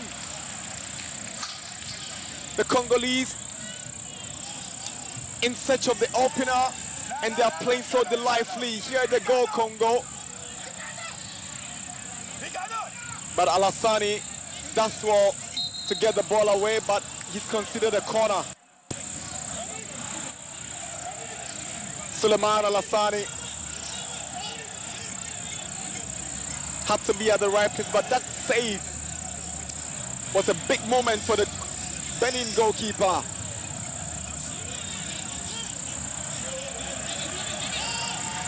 Now Congo have a corner. Corner taken. Gael. The Dreams FC attacker goes down. He featured for Dreams FC in the CAF Confederations Cup, and this afternoon his team got to know their opponents for the quarterfinals. So Gael will be facing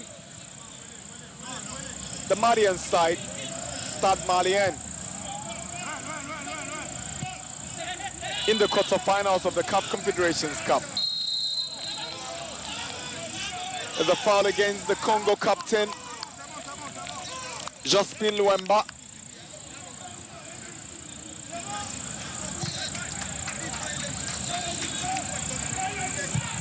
Alassani's ball in, is looking for Yakubu.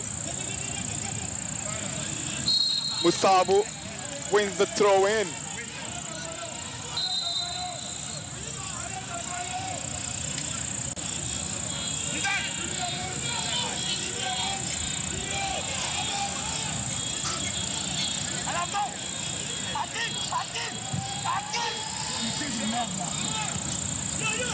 Chance for Congo.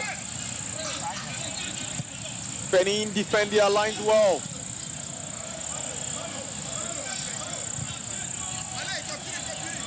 Bisila under some pressure, but he's able to get the ball away. Aloya has lost possession. Here comes Congo. This could be a chance for Musabu. Masuba, can they score? They didn't communicate and they've lost a big chance. The Congolese attacker just unable to sort out his feet and communicate with his partner. That should have been a goal for Musabu. He had his strike partner arriving, but they just couldn't communicate. Musabu and Yannick Dinoka, who just came off the bench. But Benin have a player down, and it's their central defender who has worked really well this evening. Winsabi. So Gail Abosivo will make way. His place is taken by Zidane Orumosi. Zidane Orumosi plays for Etalon FC in Benin. Born on the 5th of March 2005. Celebrated his birthday just last week.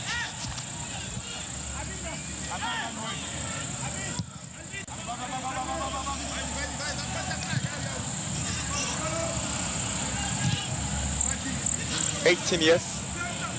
Here's Ricardo. Ricardo wants support.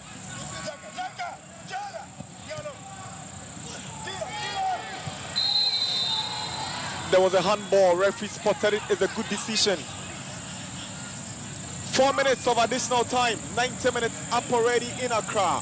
Congo nil, Benin nil.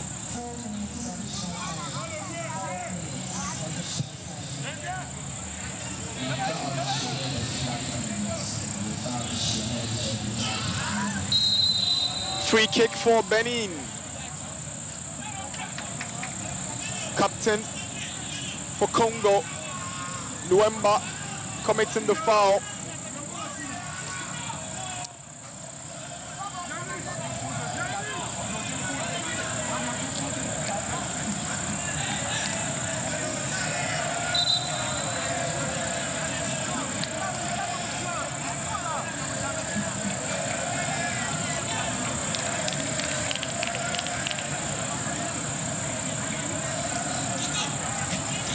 We're into stoppage time of the second Group A games of the ongoing 13th African Games Accra 2023. In the next 1.5 hours, Ghana will be up against Gambia.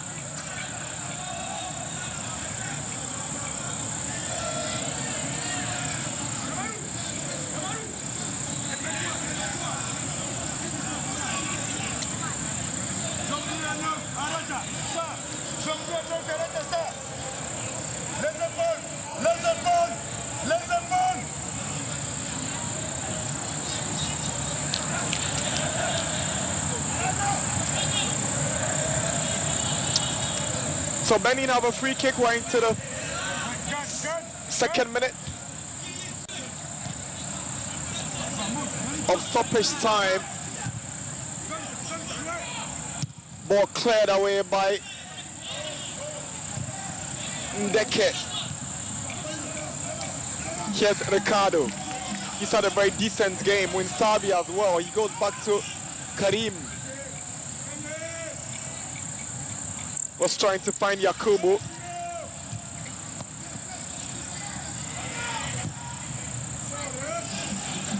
It's far from over, this contest. Here is Musabu on the right side. Lovely play from Musabu. He sent the cross, intercepted.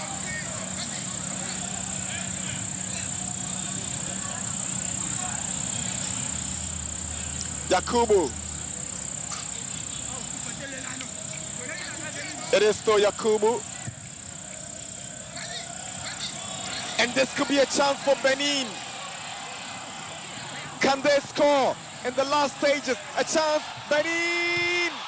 Goodness me. How did they miss this glorious scoring opportunity? Big chance, and the technical team totally livid.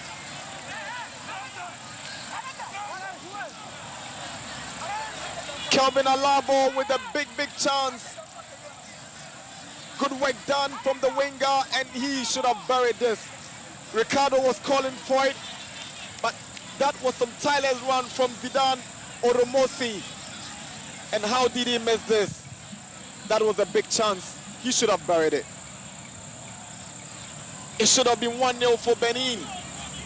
Kevin Alabo. He'll be cursing the stars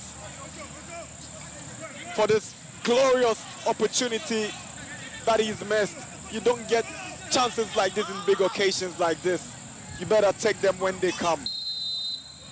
I'm sure he's going to live the rest of the tournament to regret this miss.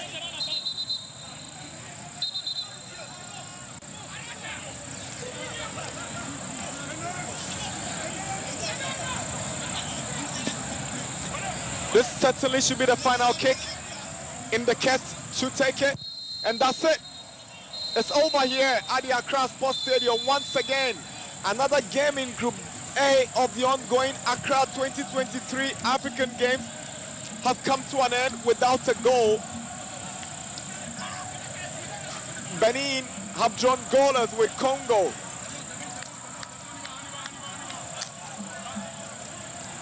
Benin drew goalless with Gambia in the first game. Congo drew goalless with Ghana in the first game. And these two have drawn, awaiting Ghana versus Gambia. A win for either Gambia or Ghana puts them in a very poor position to qualify for the next stage of the competition. It's over here at the Accra Sports Stadium at the Accra 2023 African Games. It's Benin 0, Congo 0.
Every child is so unique. You like no other. Outstanding in every way. It's me like no other. So anytime you walk and play, You like no other. you are special like Indomie. It's me like no other. Did you know that every every child on the planet has their own unique fingerprint like no other?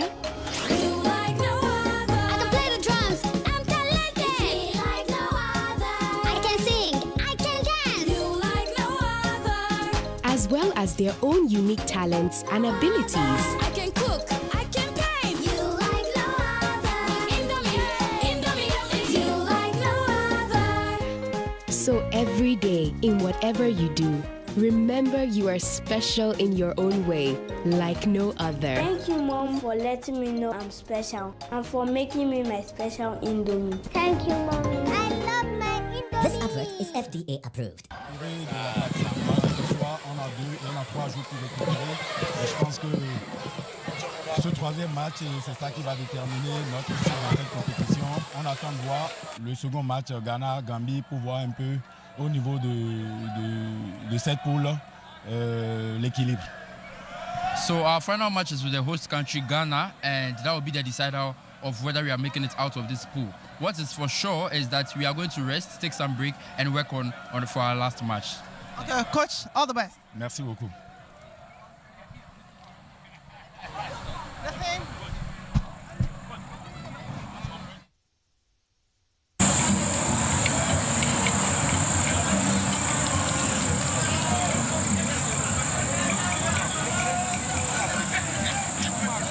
Coach, another difficult match for you. You played 2 matches. You've gotten 2 points. Is it all to play for in the final match? Oui, c'était un match difficile. Vous avez fait une belle lecture. Un match vraiment difficile par rapport au premier, mais ce qui me réjouit, c'est que les 2 équipes ont essayé de jouer. Hein. Nous avons eu le match en première partie. On pouvait le plier, mais on n'a pas pu. Mais en deuxième, il y a eu du répondant. Hein. Ils ont joué, nous aussi on a joué. C'était un grand match. So it was a very difficult match on both sides, well played for both teams, but second half we tried our best, but we still didn't get the goal, and it's fine. And what is the plan going to your last match? Bon, le dernier match, nous sommes obligés de le jouer à fond. Hein. On n'a pas pu scorer contre le Ghana, contre le Bénin, mais en tout cas, il faut scorer contre notre dernier match. Il faut gagner pour qu'on ait la chance d'aller en demi-finale et regarder la finale. So for our final match, it's a must-win on our end because we lost to Ghana, we've lost again once, we drew again to Benin. So we need to win our final match and we work on that. Coach, bonne chance. Merci beaucoup.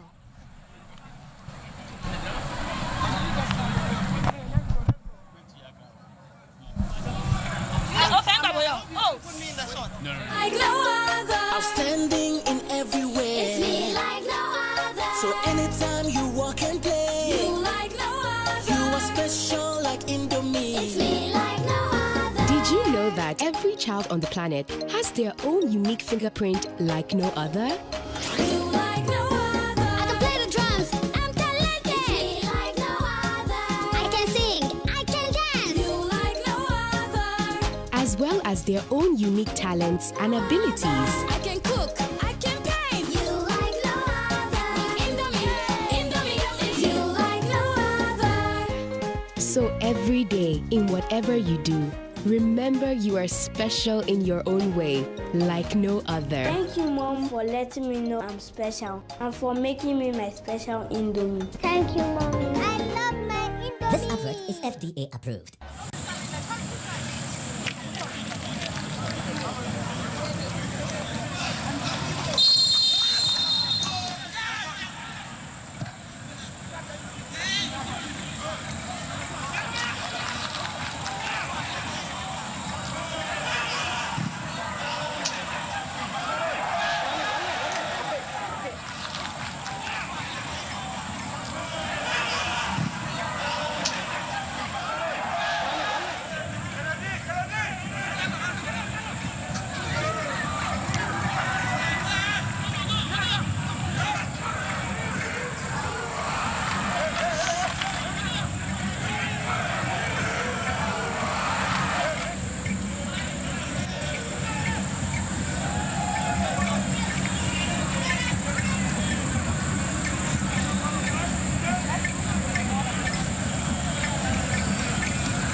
Every child is so unique. You like no other. Outstanding in every way. It's me like no other. So anytime you walk and play, You like no other. you are special like Indomie. It's me like no other. Did you know that every child on the planet has their own unique fingerprint like no other? You like no other. I can play the drums. I'm talented. It's me like no other. I can sing. I can dance. You like no other. As well as their own unique talents and abilities. I can cook. I can paint. You like no other. Indomie. Indomie. It's you like no other. So every day, in whatever you do, remember you are special in your own way, like no other. Thank you, Mom, for letting me know I'm special and for making me my special Indomie. Thank you, Mommy. I love my Indomie. This advert is FDA approved. You need to try it first. This advert is FDA approved. Every child is so unique. You like no other. Outstanding in every way. It's me like no other. So anytime you walk and play, You like no other. you are special like Indomie. It's me like no other. Did you know that every child on the planet has their own unique fingerprint like no other? You like no other. I can play the drums. I'm talented. It's me like no other. I can sing. I can dance. You like no other. As well as their own unique talents and abilities. I can cook. I can paint. You like no other. Indomie. Indomie. It's you like no other. So every day, in whatever you do, remember you are special in your own way, like no other. Thank you, Mom, for letting me know I'm special and for making me my special Indomie. Thank you, Mommy. I love my Indomie. This advert is FDA approved.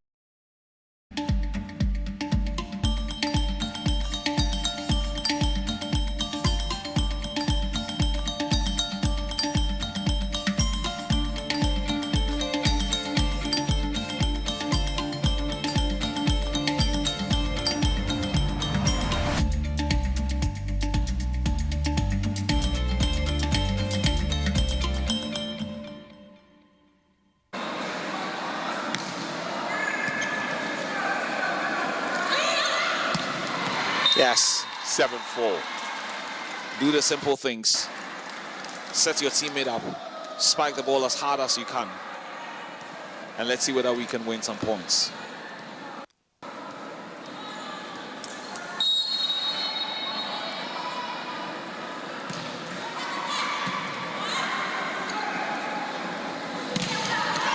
Well, and decently blocked.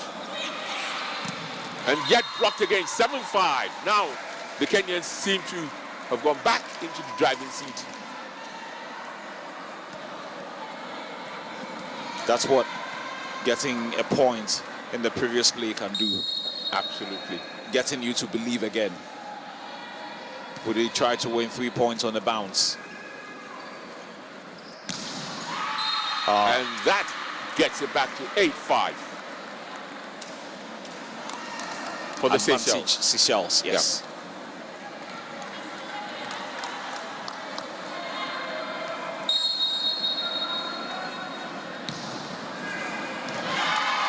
Oh my goodness.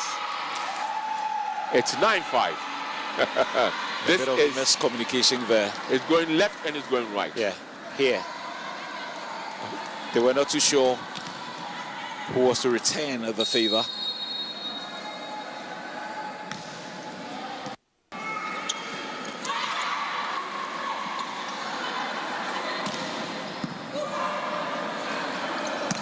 Yes. They've got it in.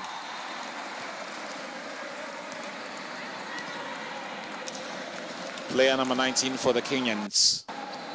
Coming good with a spike. Absolutely no chance for Seychelles. There. Right in the court.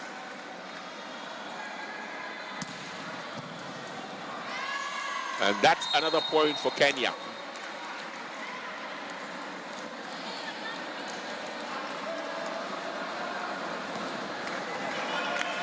And that was the lady with a powerful serve in the earlier sets. She was just racking up the points for Kenya. Yeah. And she gets to do this again.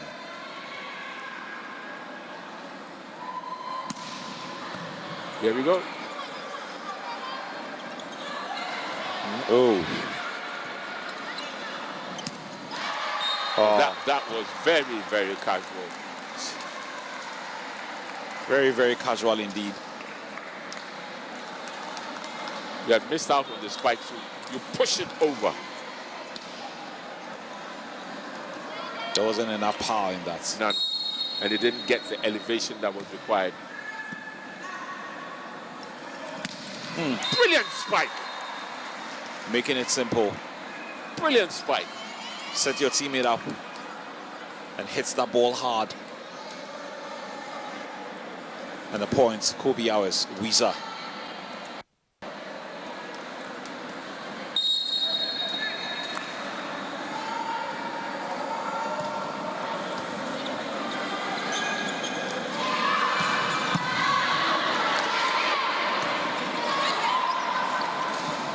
And that's where the height advantage may count. Whoa. Whoa. What were they doing? Just getting into each other's path. And the Seychelles eventually takes that point. It's 10-8, now 11-8. A strong spike.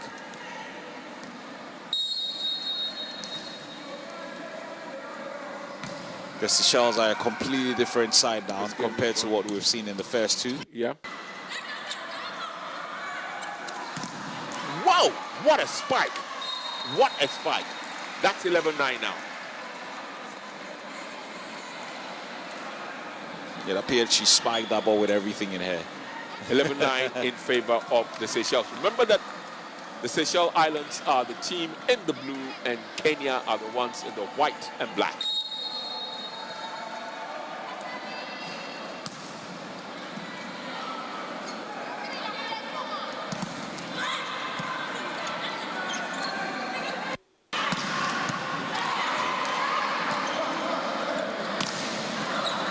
That go out? I think it did. So that's 11-10. The red flag went up.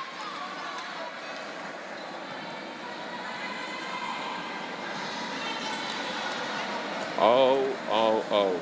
I wish they'd make the blue mark a bit more visible for TV because the pitch or the surface is quite creamish.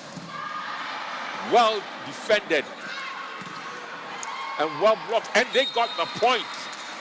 That makes it 11-11 now. They pulled the level.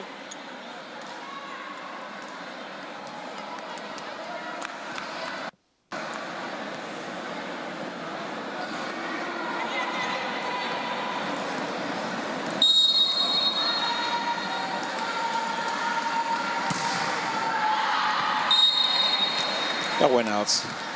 And that's another point going away from the Kenyans. Seychelles wins this. Yep.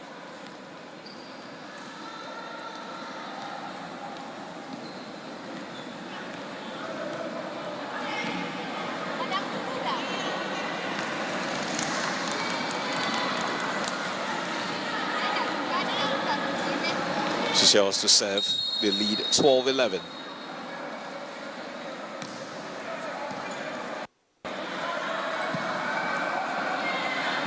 Final touch.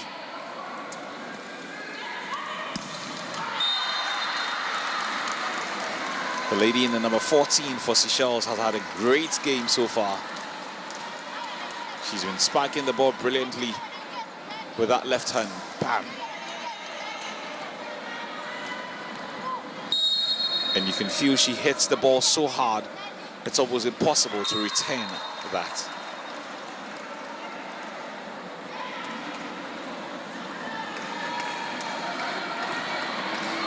The Kenyans forced to make a change or two. 12-13, Kenya to serve.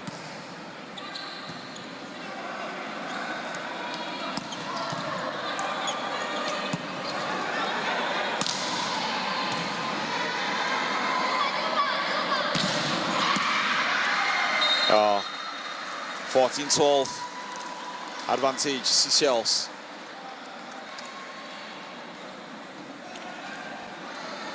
Again, another brilliant setup to the same player in number 14. She seems to be everywhere on court. And the balls are set up brilliantly for her, and she spikes it with so much power, giving the Kenyans very little chance. And they return the favor as well. As 13-14 now.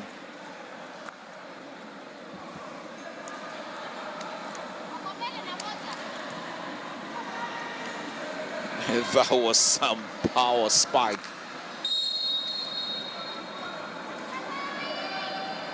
Kenya to serve. To the court of the opponents. Well set up. Did that go out? Stays in. Again. Did that go out? Oh, wow. It does appear that went out. So point advantage, Seychelles. Yes, that did go out.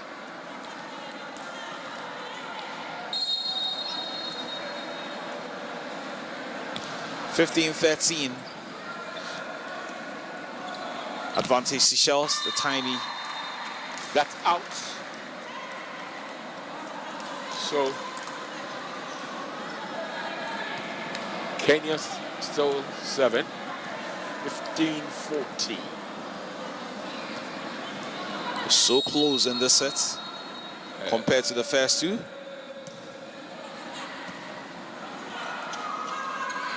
Whoa! They've finally drawn level. 15-15. But it's been more of a fight. That's the key thing we take there. This third set, I think, has been a lot more competitive. 15-15. Kenya 2 sets.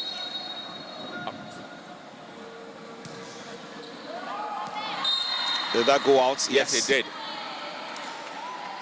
So 15-16 or 16-15 since the Seychelles are 7.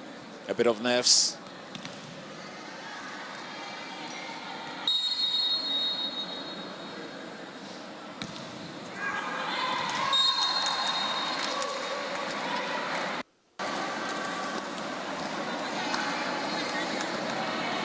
Is it Kenya to serve?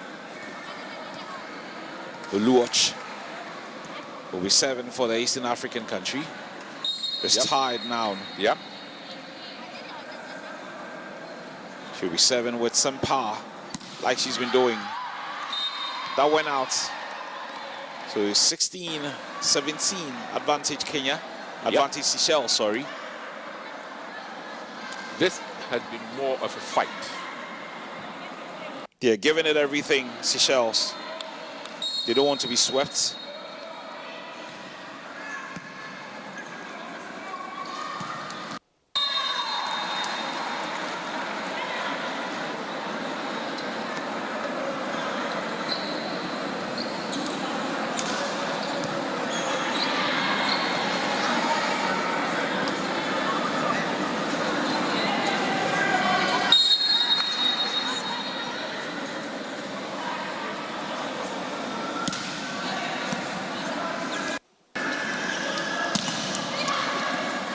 This is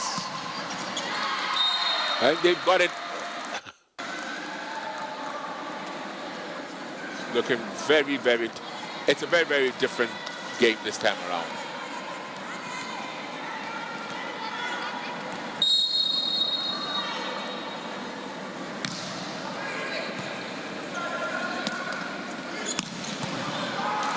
(17-18). Did that go out? Yes, it did.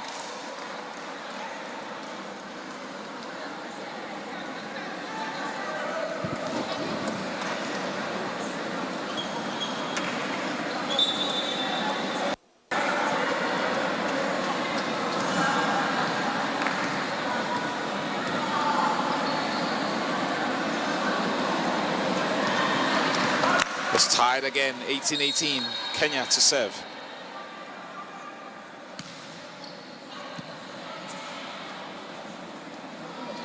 We're in the home stretch now, and no one will be leaving nothing to chance.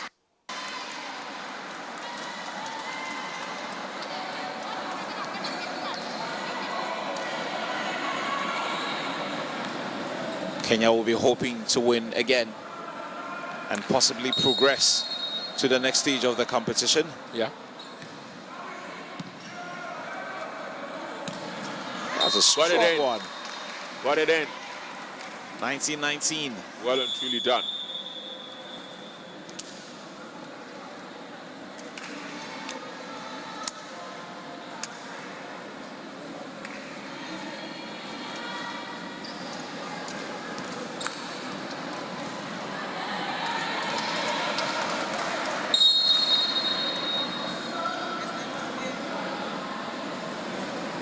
The Kenyans to serve.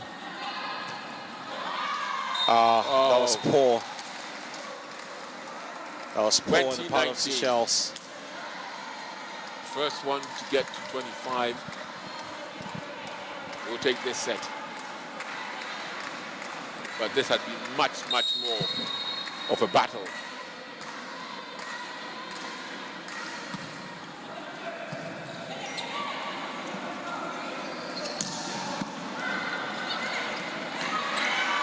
But that's yes. It. 21. Now we've got very, very close. We're getting very close to the 25-point mark. That was a powerful spike there.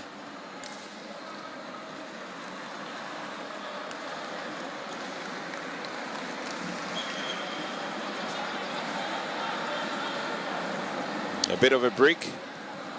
The Kenyans in there to support their team.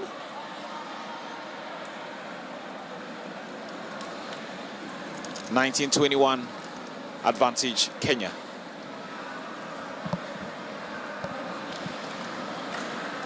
Some of the highlights so far of this third set.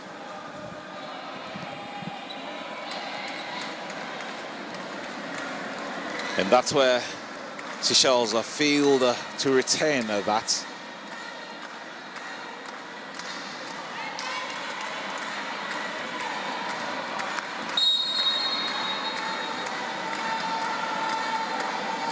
Will the Kenyans look to take advantage of this with that 2-point lead?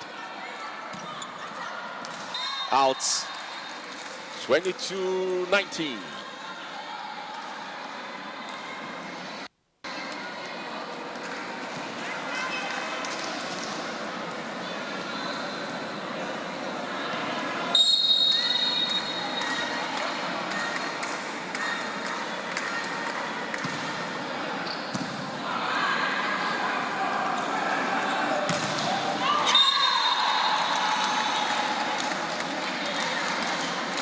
The Kenyans are now 2 points away from victory.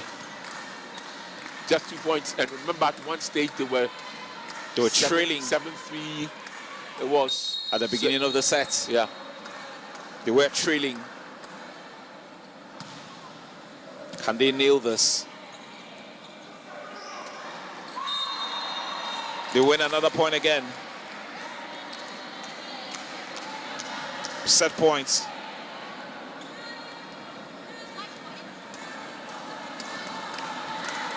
(24-19) advantage Kenya. One more point and it will be over by 3 sets to love. That's gone in. 24-20. That was a good one to keep them in it.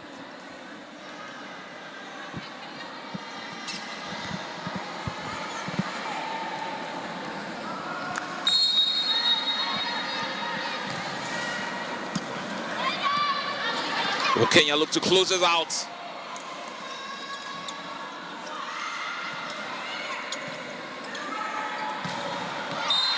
That was out, surely.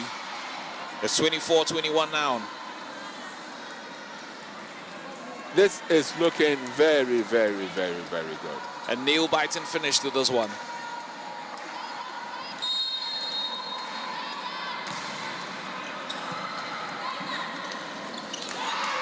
That should be it. Over and done with, folks. That should be it. 25-21.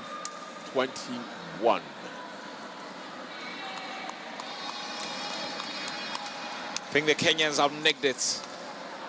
25-21. And that means it's 3 sets to nothing. This has been quite intriguing. Compared to the first two, yes. Yeah. Much closer, much more enjoyable for the viewers. And I'm sure for anyone who will be watching anywhere on the continent, this was a lot more fun. The first two appear to have gone by very quickly. But Seychelles giving us something to cheer about in the final set and taking the Kenyans all the way. All the way. But a lot more fun for the Kenyans. Of course. Not from the Those two. And the Kenyans get to celebrate this one with their coaching staff.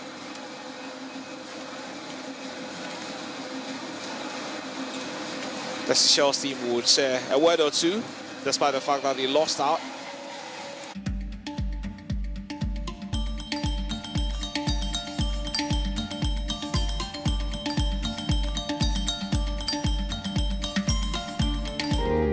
Every child is so unique. You like no other. Outstanding in every way. It's me like no other. So anytime you walk and play. You like no other. You are special like Indomie. It's me like no other. Did you know that every child on the planet has their own unique fingerprint like no other? You like no other. I can play the drums. I'm talented. It's me like no other. I can sing. I can dance. You like no other. As well as their own unique talents and abilities. I can cook. I can paint. You like no other. Indomie. It's you like no other. So every day, in whatever you do, remember you are special in your own way, like no other. Thank you, Mom, for letting me know I'm special and for making me my special Indomie. Thank you, Mommy. I love my Indomie. This advert is Messy munches, play dirty. Busy fighters, take a moment and intensify it. Because when snacking is under attack, we'll be there to fight back. Snack in the name of play. Every child is so unique. You like no other. Outstanding in every way. It's me like no other. So anytime you walk and play. You like no other. You are special like Indomie. It's me like no other. Did you know that every child on the planet has their own unique fingerprint like no other? You like no other. I can play the drums. I'm talented. It's me like no other. I can sing. I can dance. You like no other. As well as their own unique talents and abilities. I can cook. I can paint. You like no other. Indomie. It's you like no other.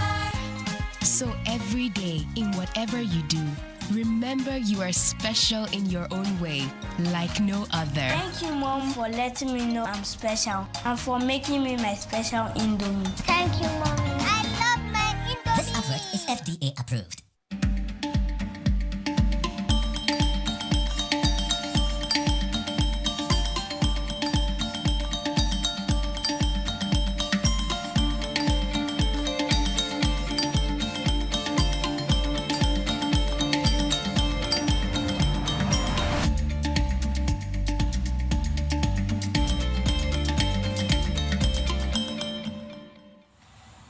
Hello, Africa, and welcome to the Africa Games Show with me, Philip Sichope Atrim.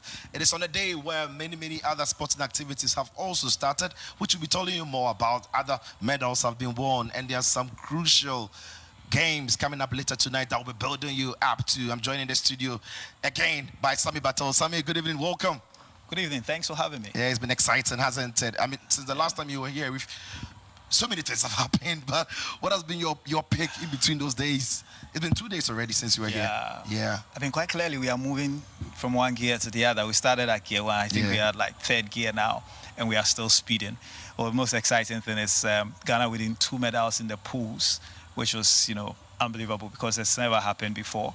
But then it's been quite a number of things. I've seen athletes who have won bronze medal expressing so much joy, almost as if they've won the gold medal. And for me, that's the attitude, and that shows what it means for people to be at this 13th All-African Games. Superb.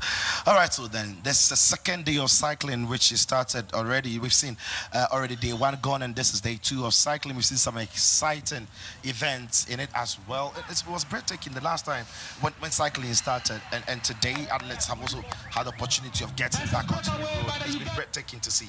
Yeah, and it's good to also see that there's a big turnout on the roadside, people cheering them on and watching them. The conditions are hot and humid, but these guys are pros and they know how to get things done even under these conditions. Yeah, and of course, many young talents also coming through into the Africa Games, hoping to get records for themselves and also possibly get into the Olympic Games. So the stakes are high. Very high, and again, it's good to see so much participation. I mean, traditionally, we know that, teams like the Eritreans tend to be very strong. The South Africans are very strong. Already they showed that in the road race, in the wins that they have had. But other countries on, day 2 of the cycling competition will be jostling, finding ways of getting a medal. But the thing I love about cycling is that ultimately it's teamwork. And depending on how many cyclists you have in a particular race, you end up working together to put your strongest rider up front before the end of the race. Exciting stuff. Anyway, there is still plenty more to be spoken about or to be talked about as far as cycling is concerned. That is why we've got this story for you. Enjoy this feature.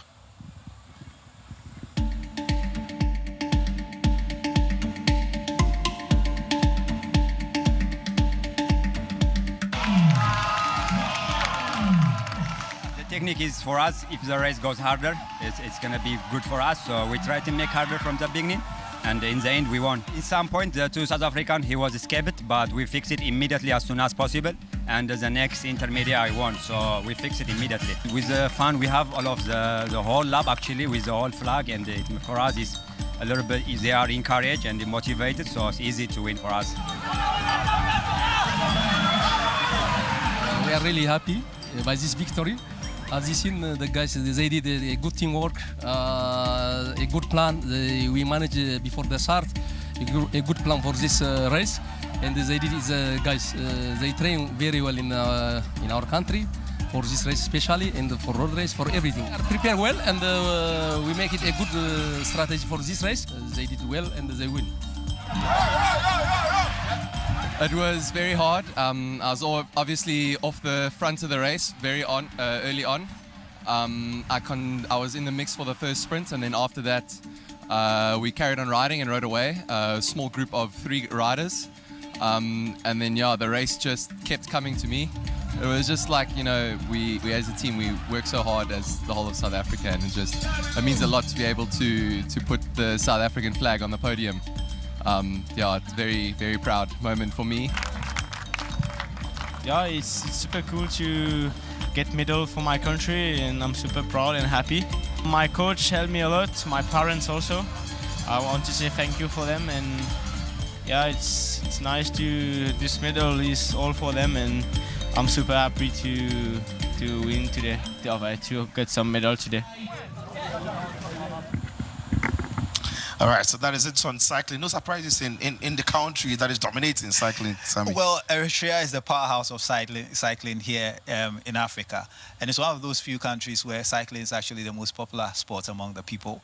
And most people prefer to use bicycles in Asmara, their capital, as opposed to other forms of transport. So I'm not surprised they are dominating. They've got athletes and riders who have gone as far as participating in the French Open and all of that. So good to see, and we are hoping others will step up in the various cycling disciplines and perhaps give them a challenge in a run for their money. That also tells us on the quality of athletes who are competing in the Africa Games, isn't it? Because we know, as you mentioned, that they compete at the highest level, Eritrea, and here they are in the Africa Games, also representing in numbers and, of course, doing what they do best. It is. I mean, apart from a few tours that take place, you don't really have any grand continental tours that take place. So the African Games becomes a very good opportunity, not just to race against the best on the continent, but then also to claim something that can make your country very proud. A gold medal, silver medal, or a bronze medal. And I'm sure the Eritreans will take a fair few number of medals away before this event is over. I'm sure when other athletes in cycling see them, they're like, oh, come on, not again.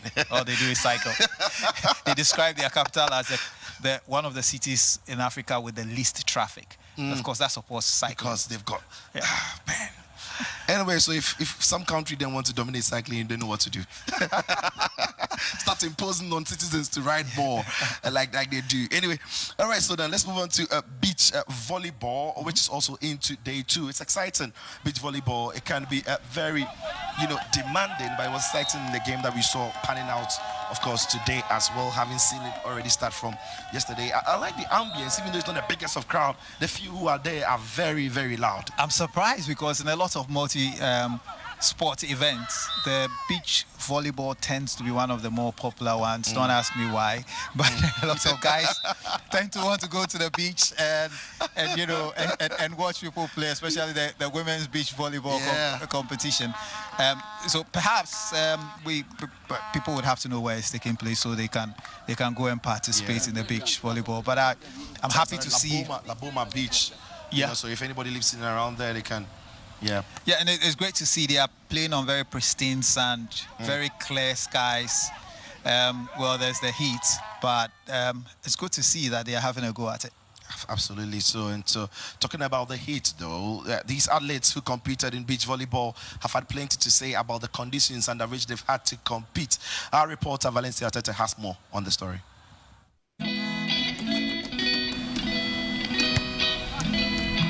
I was playing in Africa.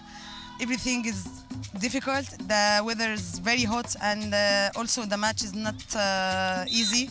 It's difficult, but we are fine. In the final, we are won. We are trying to do our best because it's actually not too easy. The sun is very, very hot, and it's actually not too okay for me. But we are trying to do our best. It actually feels good because beach volleyball it takes more of energy. So we're just trying to be strong so you can feel, at least you can feel good when you're playing against your opponent team.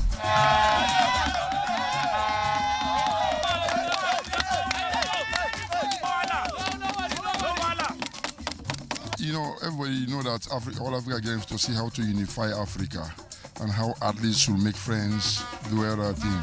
It's not about coming here to get gold or that, but how we Africans can look ourselves as one.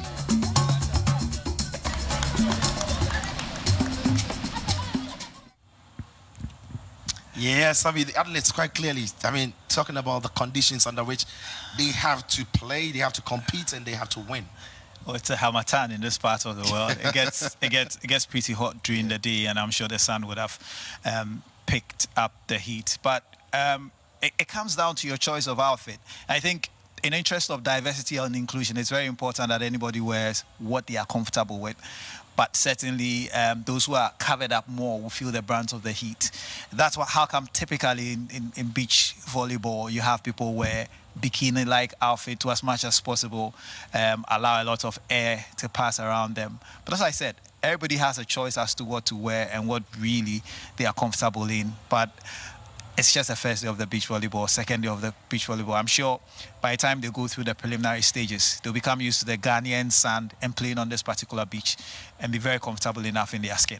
And there was something that the Nigerian coach said, that it wasn't only about winning the medals, it was also about meeting other athletes and learning from them. And I love the story because in the end, you saw how all those athletes were embracing themselves. Is that I was going to say sportsmanship, but can I use sportswomanship in this case that you saw in the beach volleyball? It's beautiful.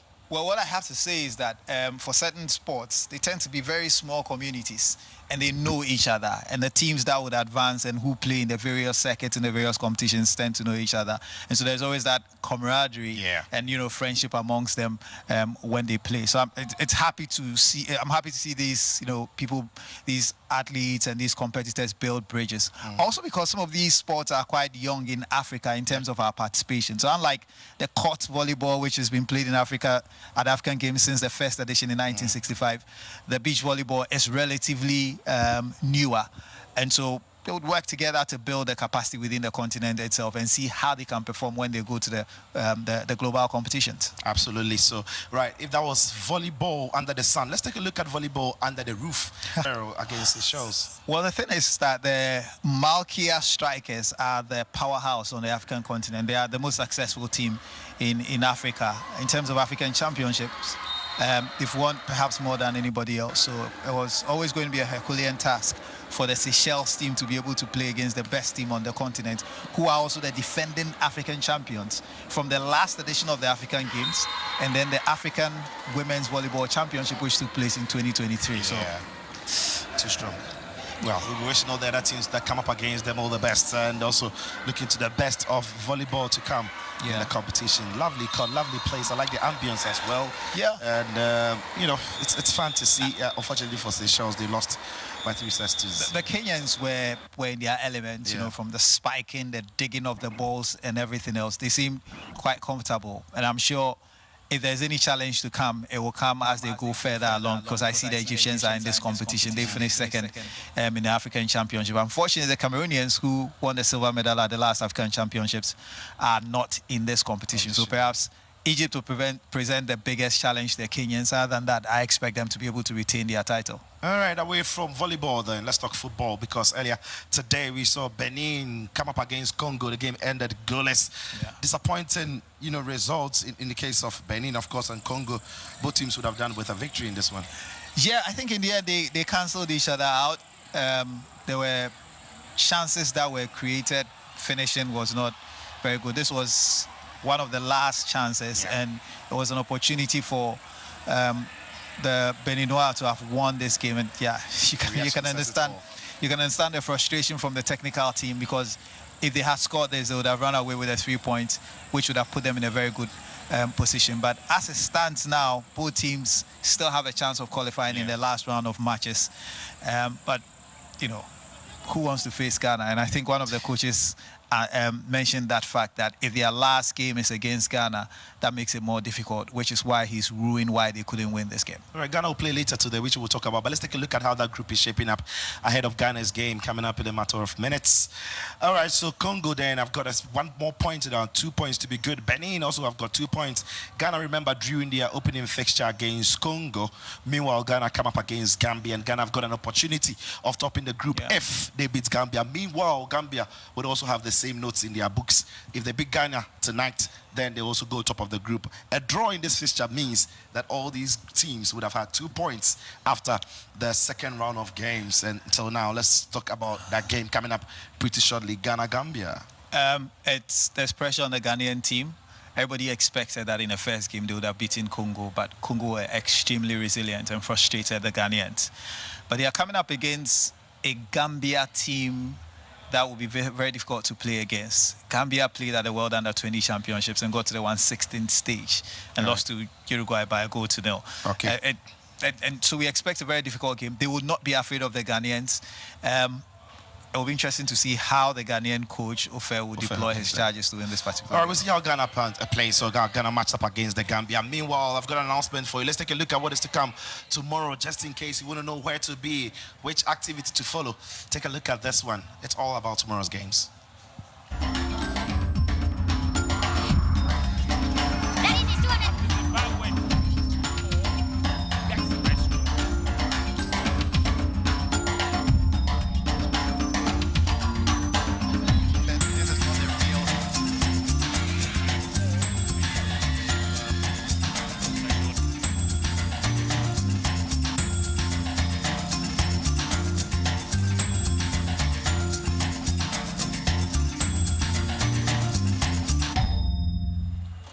All right, so that is what you've got to look out for tomorrow for the Africa Games. There's still plenty of sports to enjoy. Remember that we'll be back to tell you some more of all the happenings that will be going on. But what will be your prediction for Ghana and the Gambia coming up? Ghana desperately needs a win, but I have a feeling this could end up in a draw. Well, I've got a message for you coming right from the stadium. Our commentator is on standby. It's Benjamin Really Graham, and he's saying hi to you. He says it's been a long time. He's watching you, and is also getting ready, preparing his notes to take us away into that fixture. Ghana's under pressure to win, and they will need to overcome that pressure and win. They do. But again, you don't have to underestimate the Gambian team. I think this is a very, very strong Gambian team. And it will come down to Ghana being the Accra Sports Stadium, where some of the players are out there warming up and getting themselves ready for the fixture. Referees as well going through the paces to get themselves ready for the game that is to come. Meanwhile, just by way of news, the Ghana women will also be playing, of course, around the same time in Cape Coast. So yeah, Ghanaians will have divided attention around the same time, following the men and following the women. Which is why you have to go to the stadium in order to see the game for yourself. And I'm hoping there will be quite a lot of people in Cape Coast supporting the Ghanaian team, the Black Princesses. They are just one win away from reaching the next stage. They have said that they intend to play better than they did in the first game. So all the best to them. What will it mean? Is it, again, like I always say, people say if the host is in a tournament, it's all good for the tournament. It's better for the tournament. If in games like this, like the African Games, if Ghana don't progress, will they take anything away from it? Nope. When they say hosts need to be in the competition, that in any way underestimates or understates the impact that has. And, football is still, catching fire. People are still getting to know about the football. And as we go towards the weekend, you're likely to have more people showing up at the stadiums. Right. And it'll be good to have the host being able to drag the people along. So it's essential. All right, so then we'll be crossing over to the Accra Sports Stadium where Ghana plays. The Gambia is the fixture that many Ghanaians will be keeping an eye on. Enjoy the game.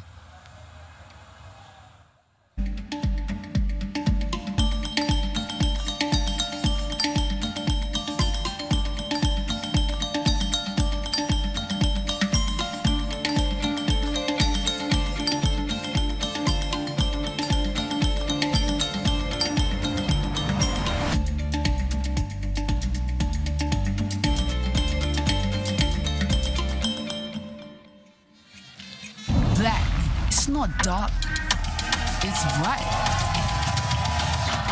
Black is bold. Black is every color, all together. My thing, your thing, our thing mixed together.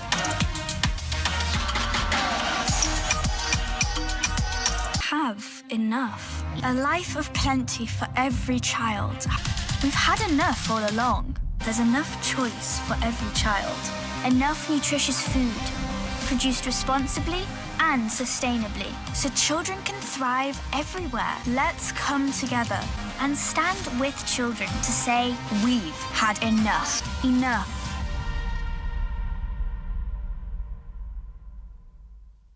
Coca-Cola Zero Sugar. With a new and improved taste. It's delicious and refreshing. Coca-Cola Zero Sugar. You need to try it first. This advert is FDA approved. Every child is so unique. You like no other. Outstanding in every way. It's me like no other. So anytime you walk and play, You like no other. you are special like Indomie. It's me like no other. Did you know that every child on the planet has their own unique fingerprint like no other? You like no other. I can play the drums. It's me like no other. I can sing. I can dance. You like no other. As well as their own unique talents and abilities. I can cook. I can paint. You like no other. Indomie. You like no other. So every day, in whatever you do, remember you are special in your own way, like no other. Thank you, Mom, for letting me know I'm special and for making me my special Indomie. Thank you, Mommy. I love my Indomie. This advert is FDA approved.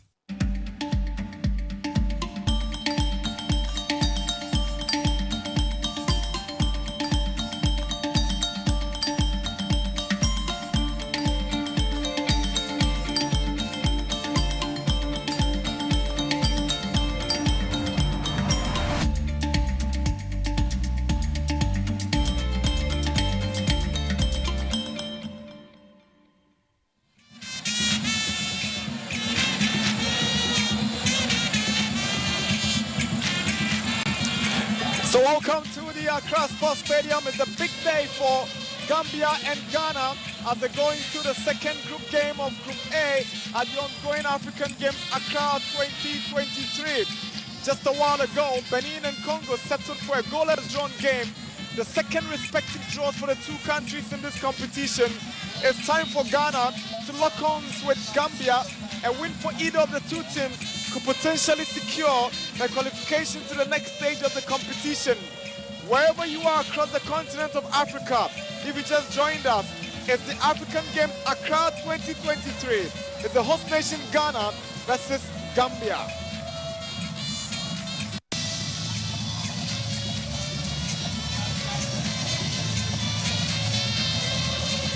It promises to be a very cagey and an uncompromising fixture, and we welcome the two teams onto the pitch here in the Ghanaian capital this evening. The Ghanaians wearing all white jerseys and the Gambians in their red tops over blue shorts here in Accra.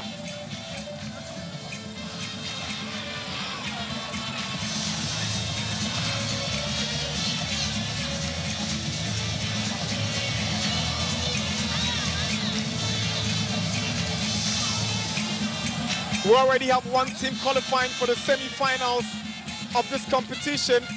That's the Ugandan side. Ghana or Gambia could join them into the semis, and that will be dependent on the outcome of this game. A win for any of the two sides, they could potentially go through. The national anthem of Gambia now.